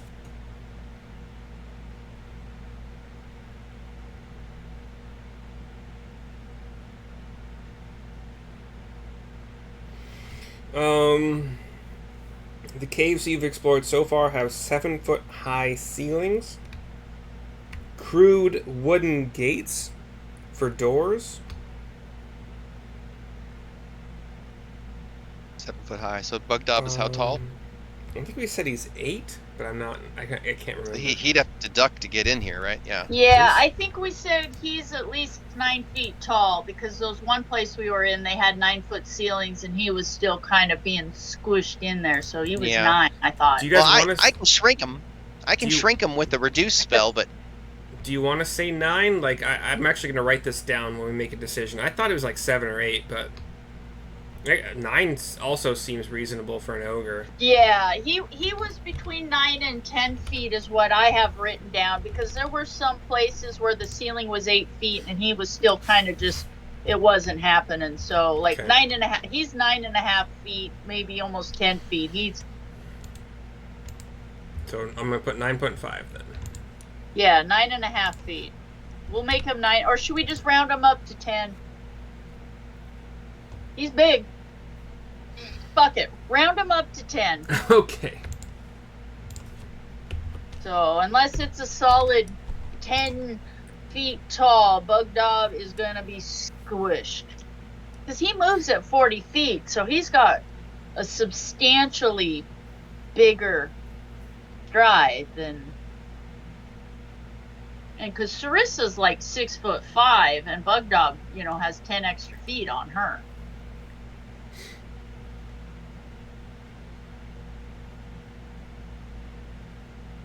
Okay. Oh,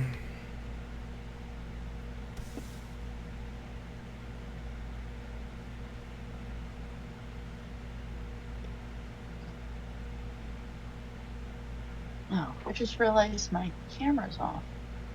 Yeah. So that is from the outside of the cave. So far, you really only have the description of what's outside with a lintel. You do know they're 7 feet tall. Okay. You do also know, what did I say, about the crude wooden gates for doors. But that's all you know without going inside. Do you want to continue your circle and do the northeast cave, or...? Yes. Let's go around and see what we have, and then we'll make a plan of attack.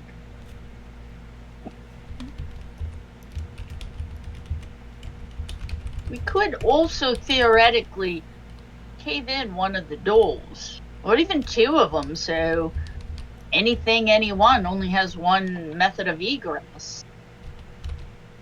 So everything comes out, in and out of the one door. If they all go to the same place. Yes.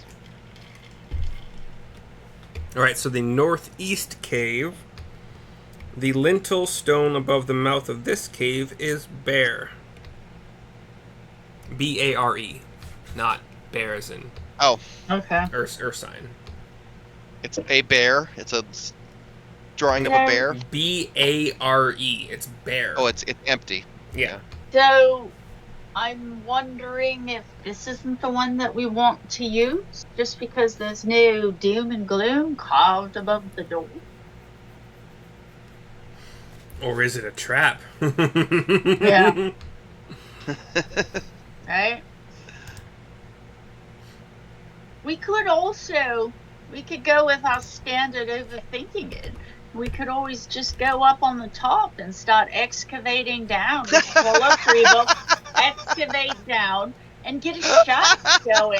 So we're not using any of the doors, and we've created our own method of entrance and egress. Yeah, sort of like archaeology. We don't. Yeah, we're just gonna Well, start from the top and go layer by layer down. It's not like we haven't done this before. We did this on the barrow down, like, fuck the door. We're going to make our own entrance. Maybe we should disassemble all of the stones. So, Sarissa says we should do what we did with the dragon barrow, is we should go up top and we should start excavating down and make our own well shaft. I'm going Can't to argue cry. with success. Right?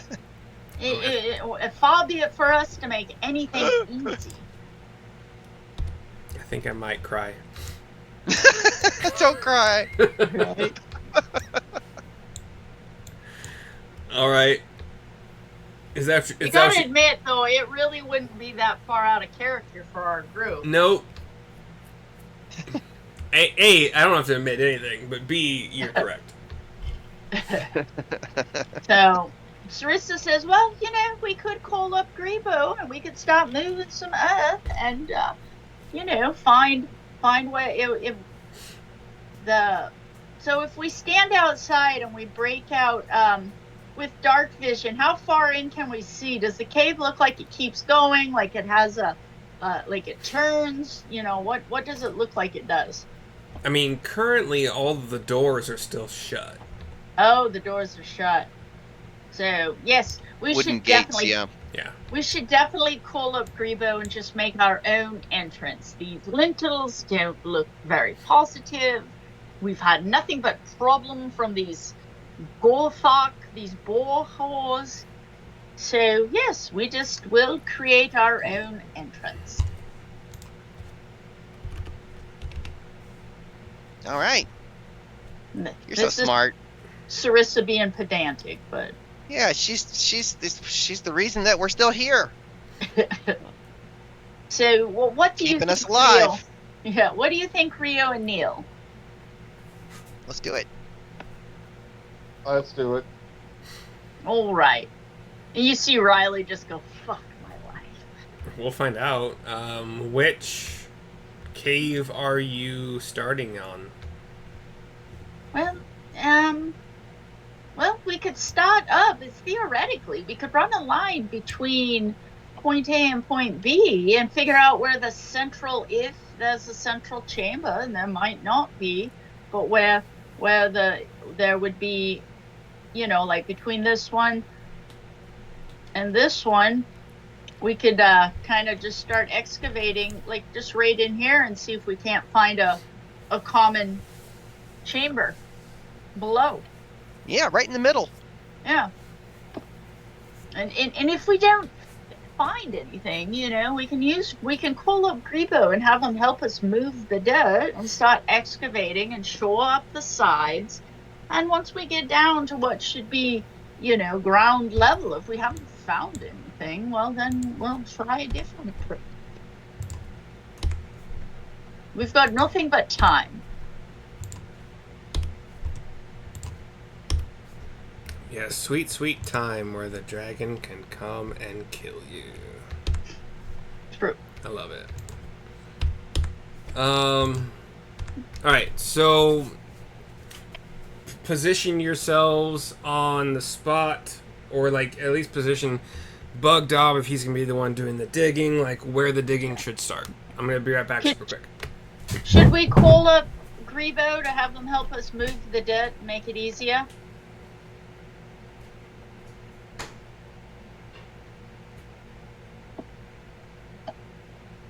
Neil, Rio? Where are the downsides? If there's no downside, so if we have Grebo there, he can help move the earth. Yeah, I don't know how long it's gonna take, but I can also cast enhance ability on Bug Dob and give him Bull's strength, or we could enlarge him a size bigger. Maybe he'd dig faster that way too. Well, and I have a question. If we had Grebo use erupting earth and had it shoot up, I know it becomes difficult terrain, but would it then loosen up some of the dirt so we can move it away and quicker get down? Do you see what I'm saying? Would that damage anything? Theoretically, of course it would. Especially with Grebo. He's not got the best control. Well, when we're on the way out, we could totally just have him like destroy this whole place. Take down stones. Stop these evil druids. We could theoretically call him and have him turn into something that could quickly go in and just explore. Like go under the door and go running through and come back and let us know what he sees. If there's even anything in there with, Yeah, he could do that. I'm just thinking before we dig this huge hole, have him go see, is there a chamber in there? Is there anything in that, or are we just wasting our time?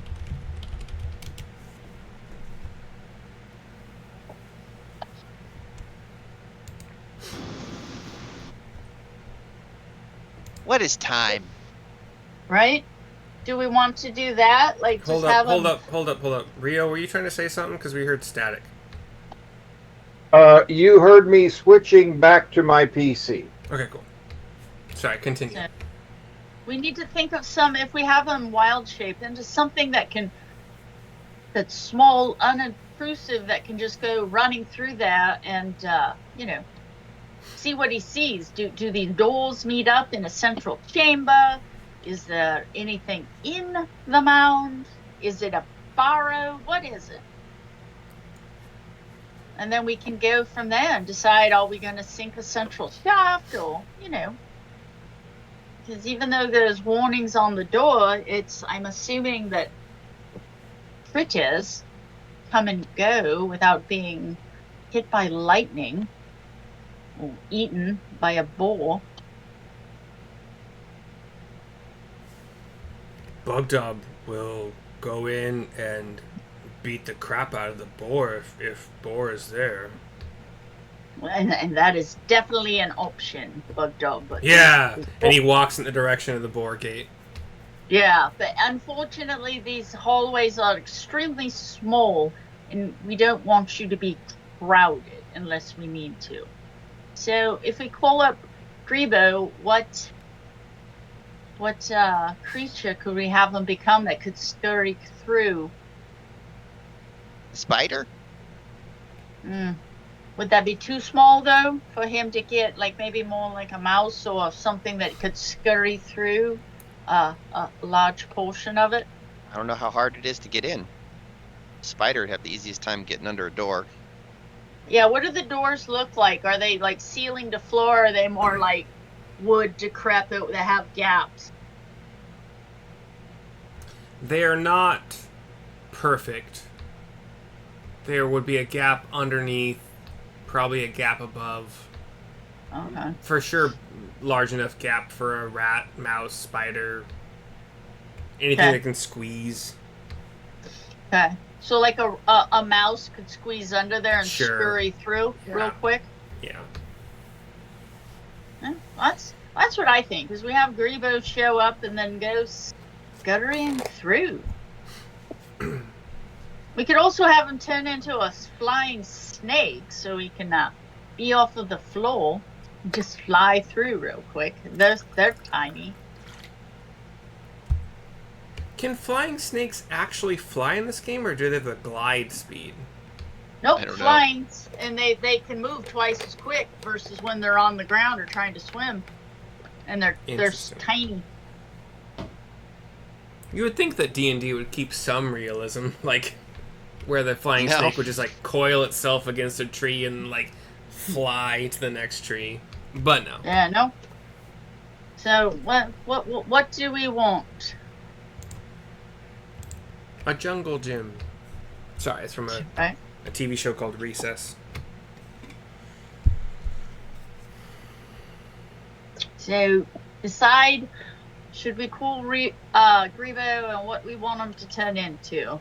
I'm thinking flying snake because he doesn't have a lot of time and he could fly. Oh, he could be a rat. He could be anything. What do we want?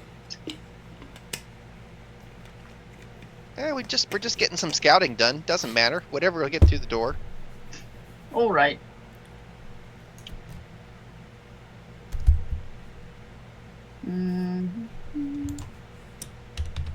So that's we got him for 10 minutes. So we'll have to be quick if we're going to use him for anything Yes, else. that's why I was thinking if he was a flying snake, he could kind of fly along because he has 60 feet, and so he's much quicker than like a rat or something. He can just zip along if he needs to. He can also crawl along the floor. I'm all for flying snakes. Right? So can we call up Grebo and say, hey, we need you to slither under here and fly, go in there. And he has blind sense too, so light means nothing to him, so he can go in up here Perfect. at the northeast or something, and then just zip in and see, does the passage meet up, or can he not make it to the northwest or the southeast passages, and just give a quick recon. Sorry, which cave is this? The northeast one? That's what I say, the northeast, but it's up to the group.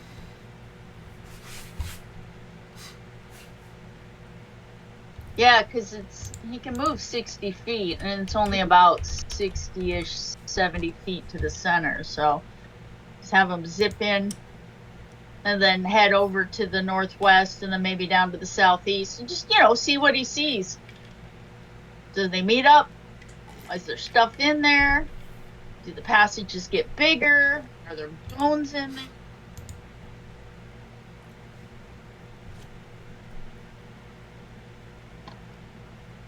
And for him to do that, Sarissa will fashion, that boar's head, the boar amulet that she had. She'll kind of attach it to Grebo's flying snake form, so he has their amulet on him.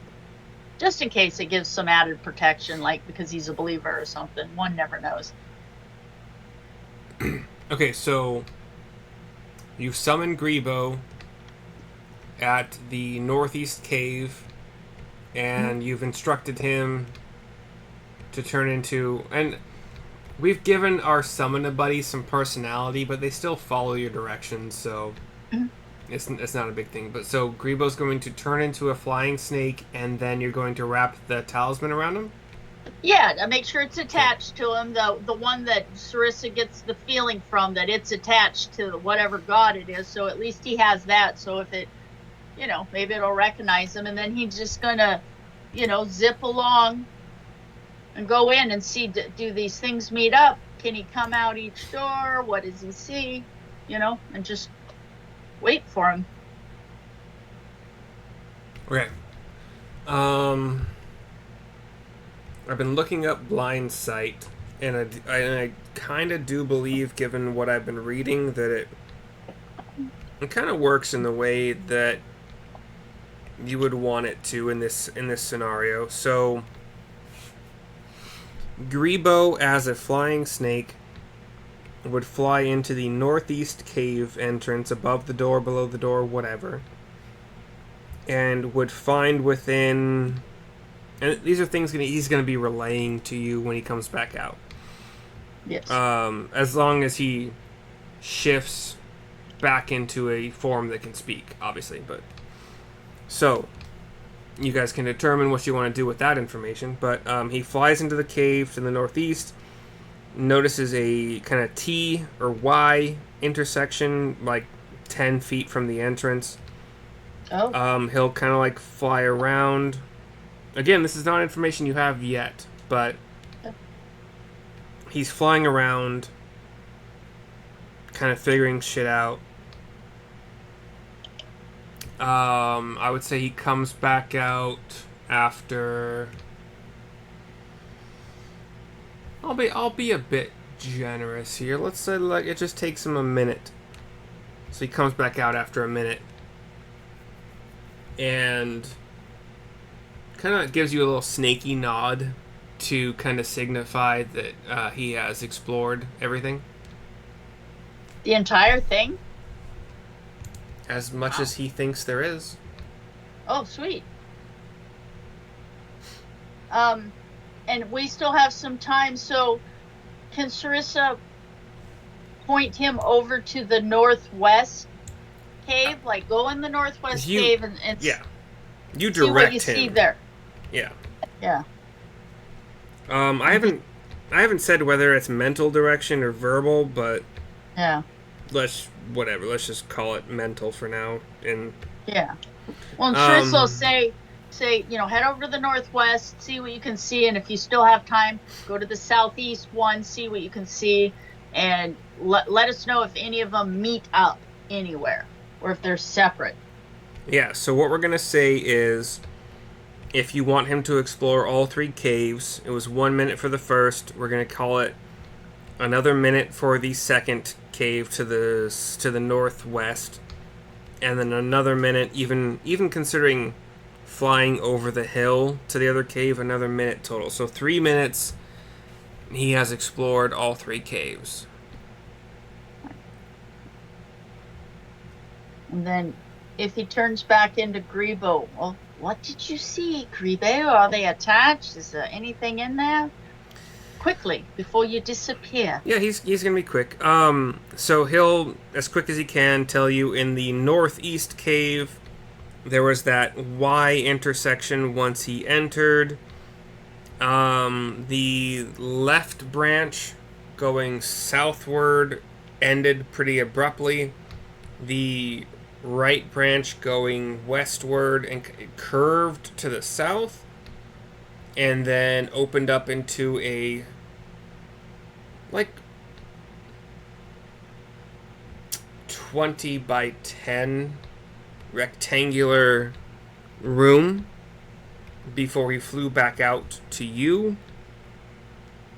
The northwest cave was another Y intersection once he got inside. The right branch going south ended pretty abruptly within like 5 or 10 feet. The left branch went directly east and then ended pretty abruptly once it turned to the south. And then the southeast cave, the one you guys were closest to with your camp, once again a Y intersection. The left branch going directly west ended after about 10 feet, and the branch going to the right that went mostly north and then curved to the west ended about 5 feet after it curved to the west.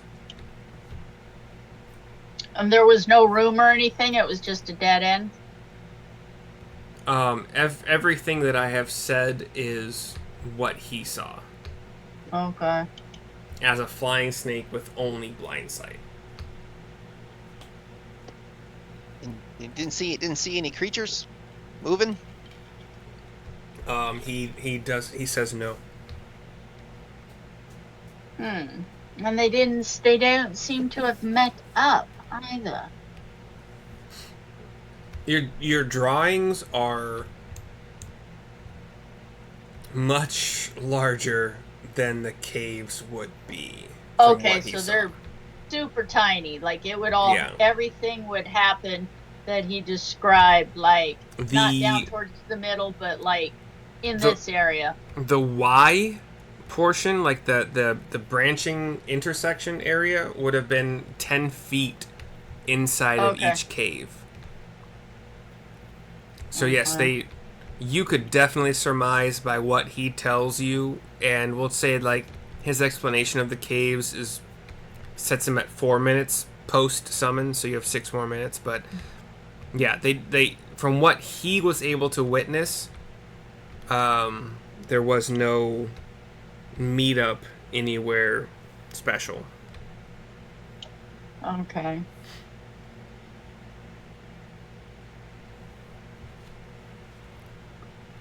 So, well, and nothing happened to him, so why don't we go into the one that has the blank lintel to begin with? Just it has a room, and he didn't see anything in the room, though. It was just a room. I suppose we could throw something in there to see if the floor collapses or, standard.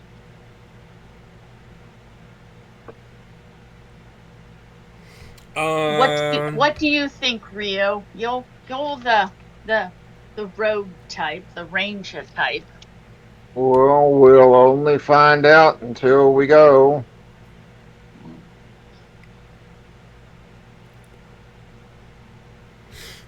So he was actually able to, like I described, in the northeast cave, he was able to enter further into this cave system than he was in the other cave systems.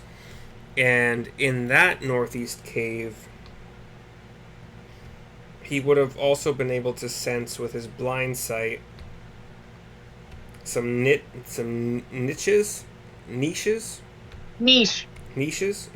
as an S at the end, so plural, so niches in the walls that have clay. Well, he wouldn't know it's like dishware, some utensils, some like really round, like spherical, like small spherical things in bunches. Um, some like really small leaf-shaped things in bunches. And some. God, how would you describe this based on what the book tells me?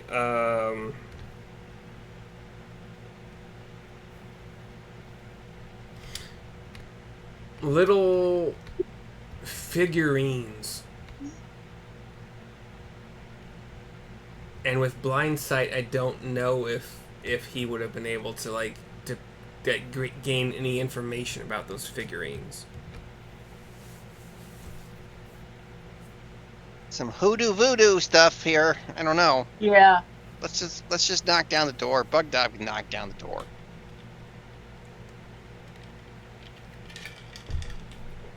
Then we can say, "Come out!" Then we Oh, can fireball. and this is strange.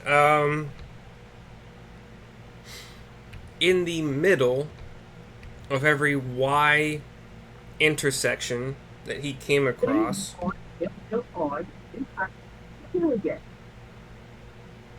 he blind sensed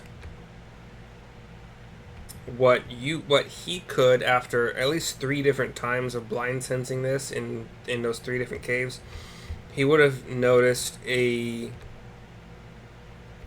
pile of bones, and atop each pile was a skull. Oh boy.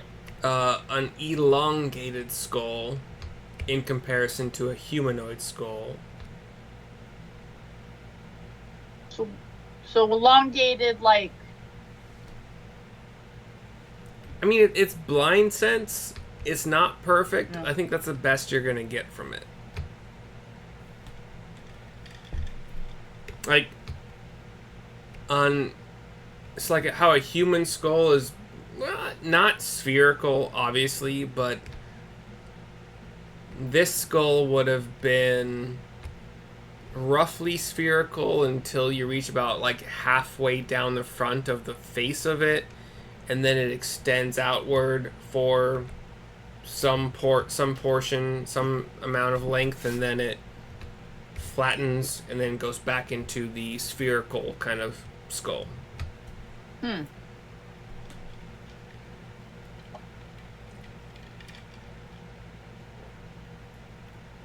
Well, unless there was some treasure, I'd say we just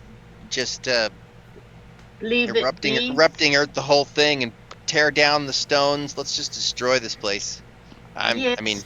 Yes, I actually agree with you, Neil, because it just feels like a giant funeral mound. Nothing good has been done here. They're calling up evil gods. They call themselves boreholes, for God's sake. Yeah, Yes, I Gorthak think. and the boar whores. Yeah, I think we should just demolish the entire place. Leave them nothing to come back to and worship. Sounds good to me. Yeah. Rio? Yeah, let's do it. All right. Can we have Grebo then just go around with his erupting earth and just completely foobar these entrances and, just cave them in?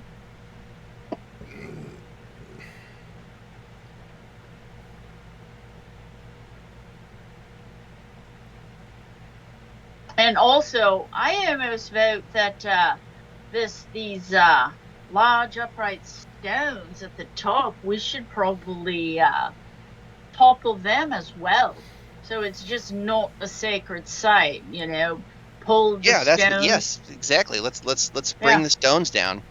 Yeah, so we could go up top with Bug Dog and work on toppling the stones, the large stones, and disseminating them about, while Grebo, caves in these mausoleums or whatever it is. I'll give Bug Dub super strength with my enhance ability, so he can just tip over the stones.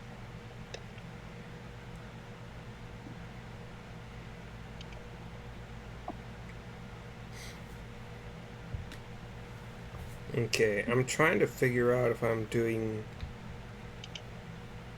the descriptions justice here. Yeah. And between Grebo's erupting earth or Thunderwave, we could shatter the upright stones also. And he could potentially use some of his druid craft too to cover all the stones and our newly erupted earth with brush and plants to just, erase it. Okay, what I am reading here is going to go somewhat against a decent portion against what I like this map in the book. What I thought, I guess it has an S if it's secret, but these don't have S's. So I'm gonna amend, strongly amend what I said here. In each of the caves, Grebo would have been able to sense, rock walls, stone walls, crudely carved. He would have been able to notice that there was in each of the caves. Well, hold on. Yeah, in each of the caves he visited, there was a gate that was lashed shut with rope. I'm sure his perception check would have had him hear, like listening, beyond those particular gates. Yeah. The snorts or the walking around, the footsteps of something beyond that particular lashed shut gate. He would have also noticed another gate lashed shut with rope. But that's all he would have noticed from... Well, okay, hold on. Gosh, this got complicated. Yeah, well, because blind sight, like I said, it has the same mechanical. It says it has the same mechanical benefits as normal sight, and as long as you're there within your radius, can perceive its surroundings without relying on eyesight. So he should be able to be like, yeah, there's a door and it's lashed shut and blah blah blah. I mean, as far as I've been able to tell, blind sight is based off of sound. No, like echolocation. The DM forum says, does blind sight grant the same mechanical benefits as normal vision? Besides being able to make out details such as color and writing. So like blind sight can perceive its surroundings without relying on eyesight within a specific radius. Creatures, so blah blah blah.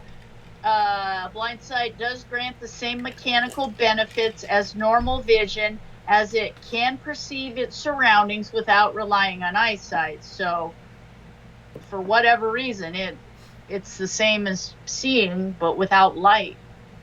That's a very generous interpretation based on perceive its surroundings. Has a whole bunch of different ways you can interpret that. Whether I'm wrong or right, I don't know, but I'm interpreting it as basically echolocation, but like a really good echolocation within that radius of sight, of blind sight. Because did you not see Daredevil? The raindrops gave him a perfect map when the rain was hitting Elektra. But no color. No color. So I'm going off of no color, and I think that's fair.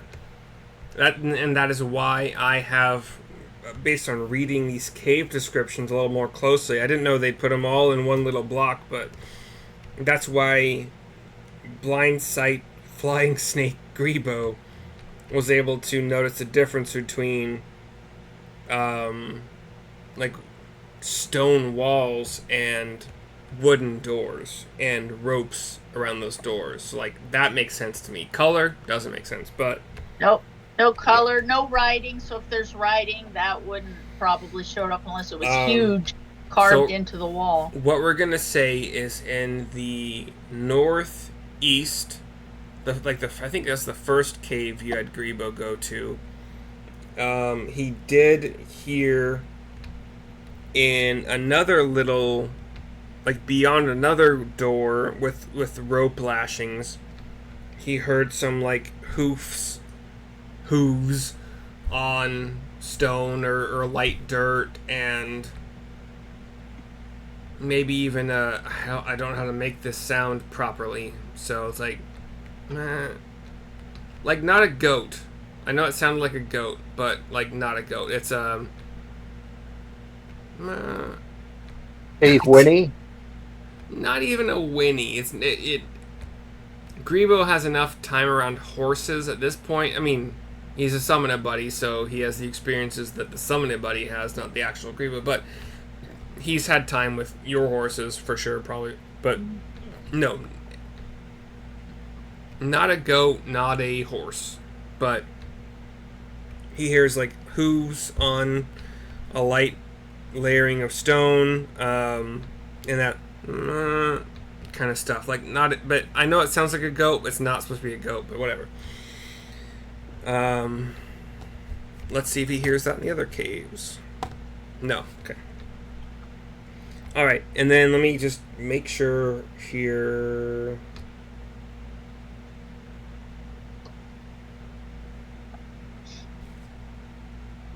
In that same northeast, I've already described that thing. So yeah, in all three caves, he sees or blind sights 3 doors. In the northeast cave, he does not see one of the what fuck. No, I see. So there's also a god dang. He also would have noticed that rectangular room in the northeast cave that I described as 10 by 20. In the south middle-ish portion of that room, he would have sensed another door. But aside from that, everything else I told you is accurate.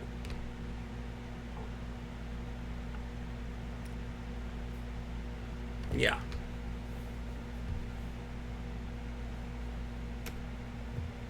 So, what he tells you at the end of his 4 minutes is probably, with 6 minutes left to go, obviously, is there seems to be more to explore than his flying snake body could adequately. So the wood doors that are up, that are lashed closed, are ceiling to floor, no cracked type, in much better shape type doors, like.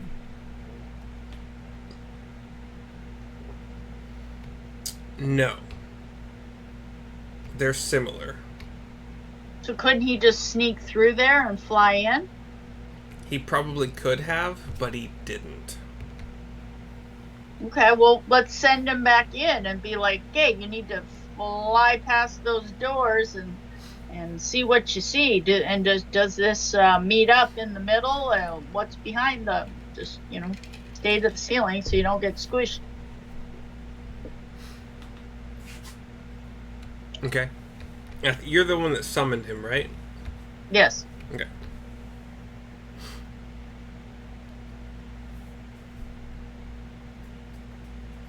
Okay, I think this will probably end our session because John has to go pretty soon. Oh, that's right. Yep.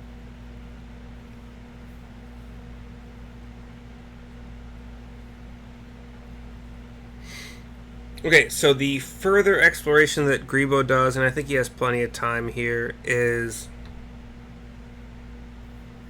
within the small 5x5 room in the northeast cave. He senses that what he believes is a deer.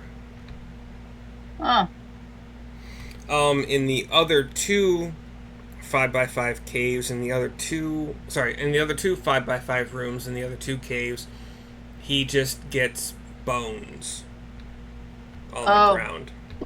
So like this is like a fresh deer that recently got stuck in here versus. I have a small amount of time to describe everything, so hold with me here. Each of the caves has a 10x10 room, which he is able to slither past the door. And each of those has a boar.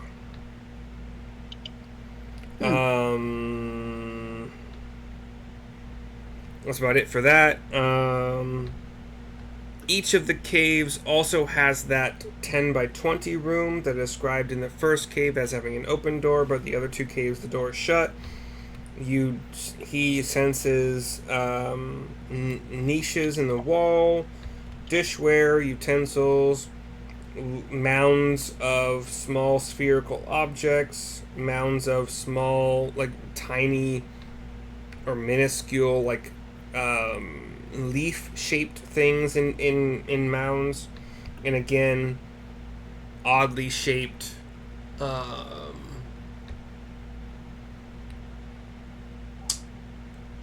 How did I describe them the first time? Like they're like creepy totems. I'm just gonna go with that. They're creepy small totems. And then also, because he can go through these doors, he does sense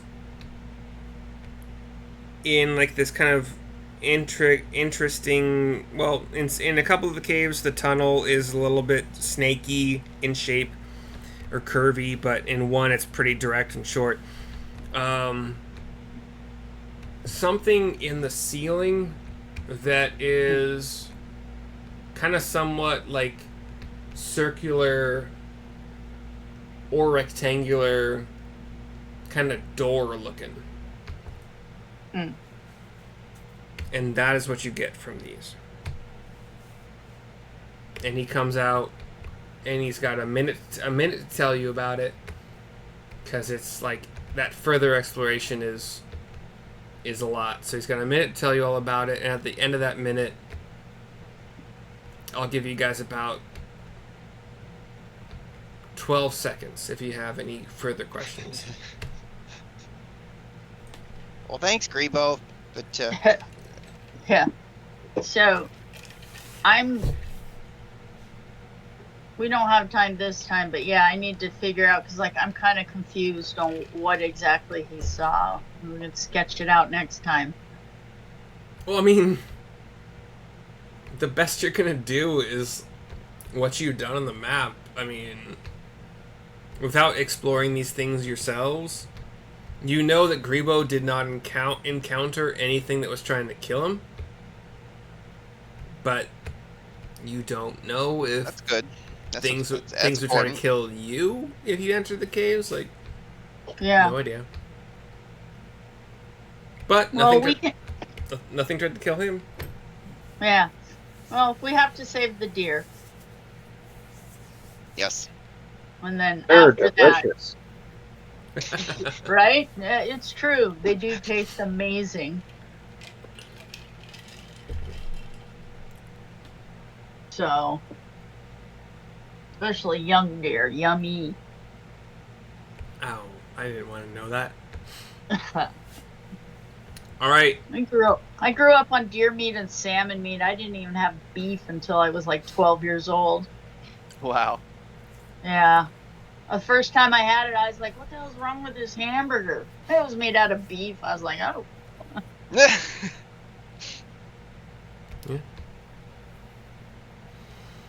Is that it? John, do you gotta go? Yep, it's time for me to depart. Looking forward to next week. See Okay. y'all then. We'll Sounds get it. And Yeah. if you'll be so kind, ma'am, to get in touch with me Yes. by text, we'll figure out a day this week to deliver your machine. Perfect. Okay, signing off. Bye. Later, Drive everybody. safe. Thanks. See you later, John. See you guys next week. Yep. See you Okay. next week. Bye. Yeah, Good we'll be one. back next week. We'll get it figured out. For show. Bye. Later.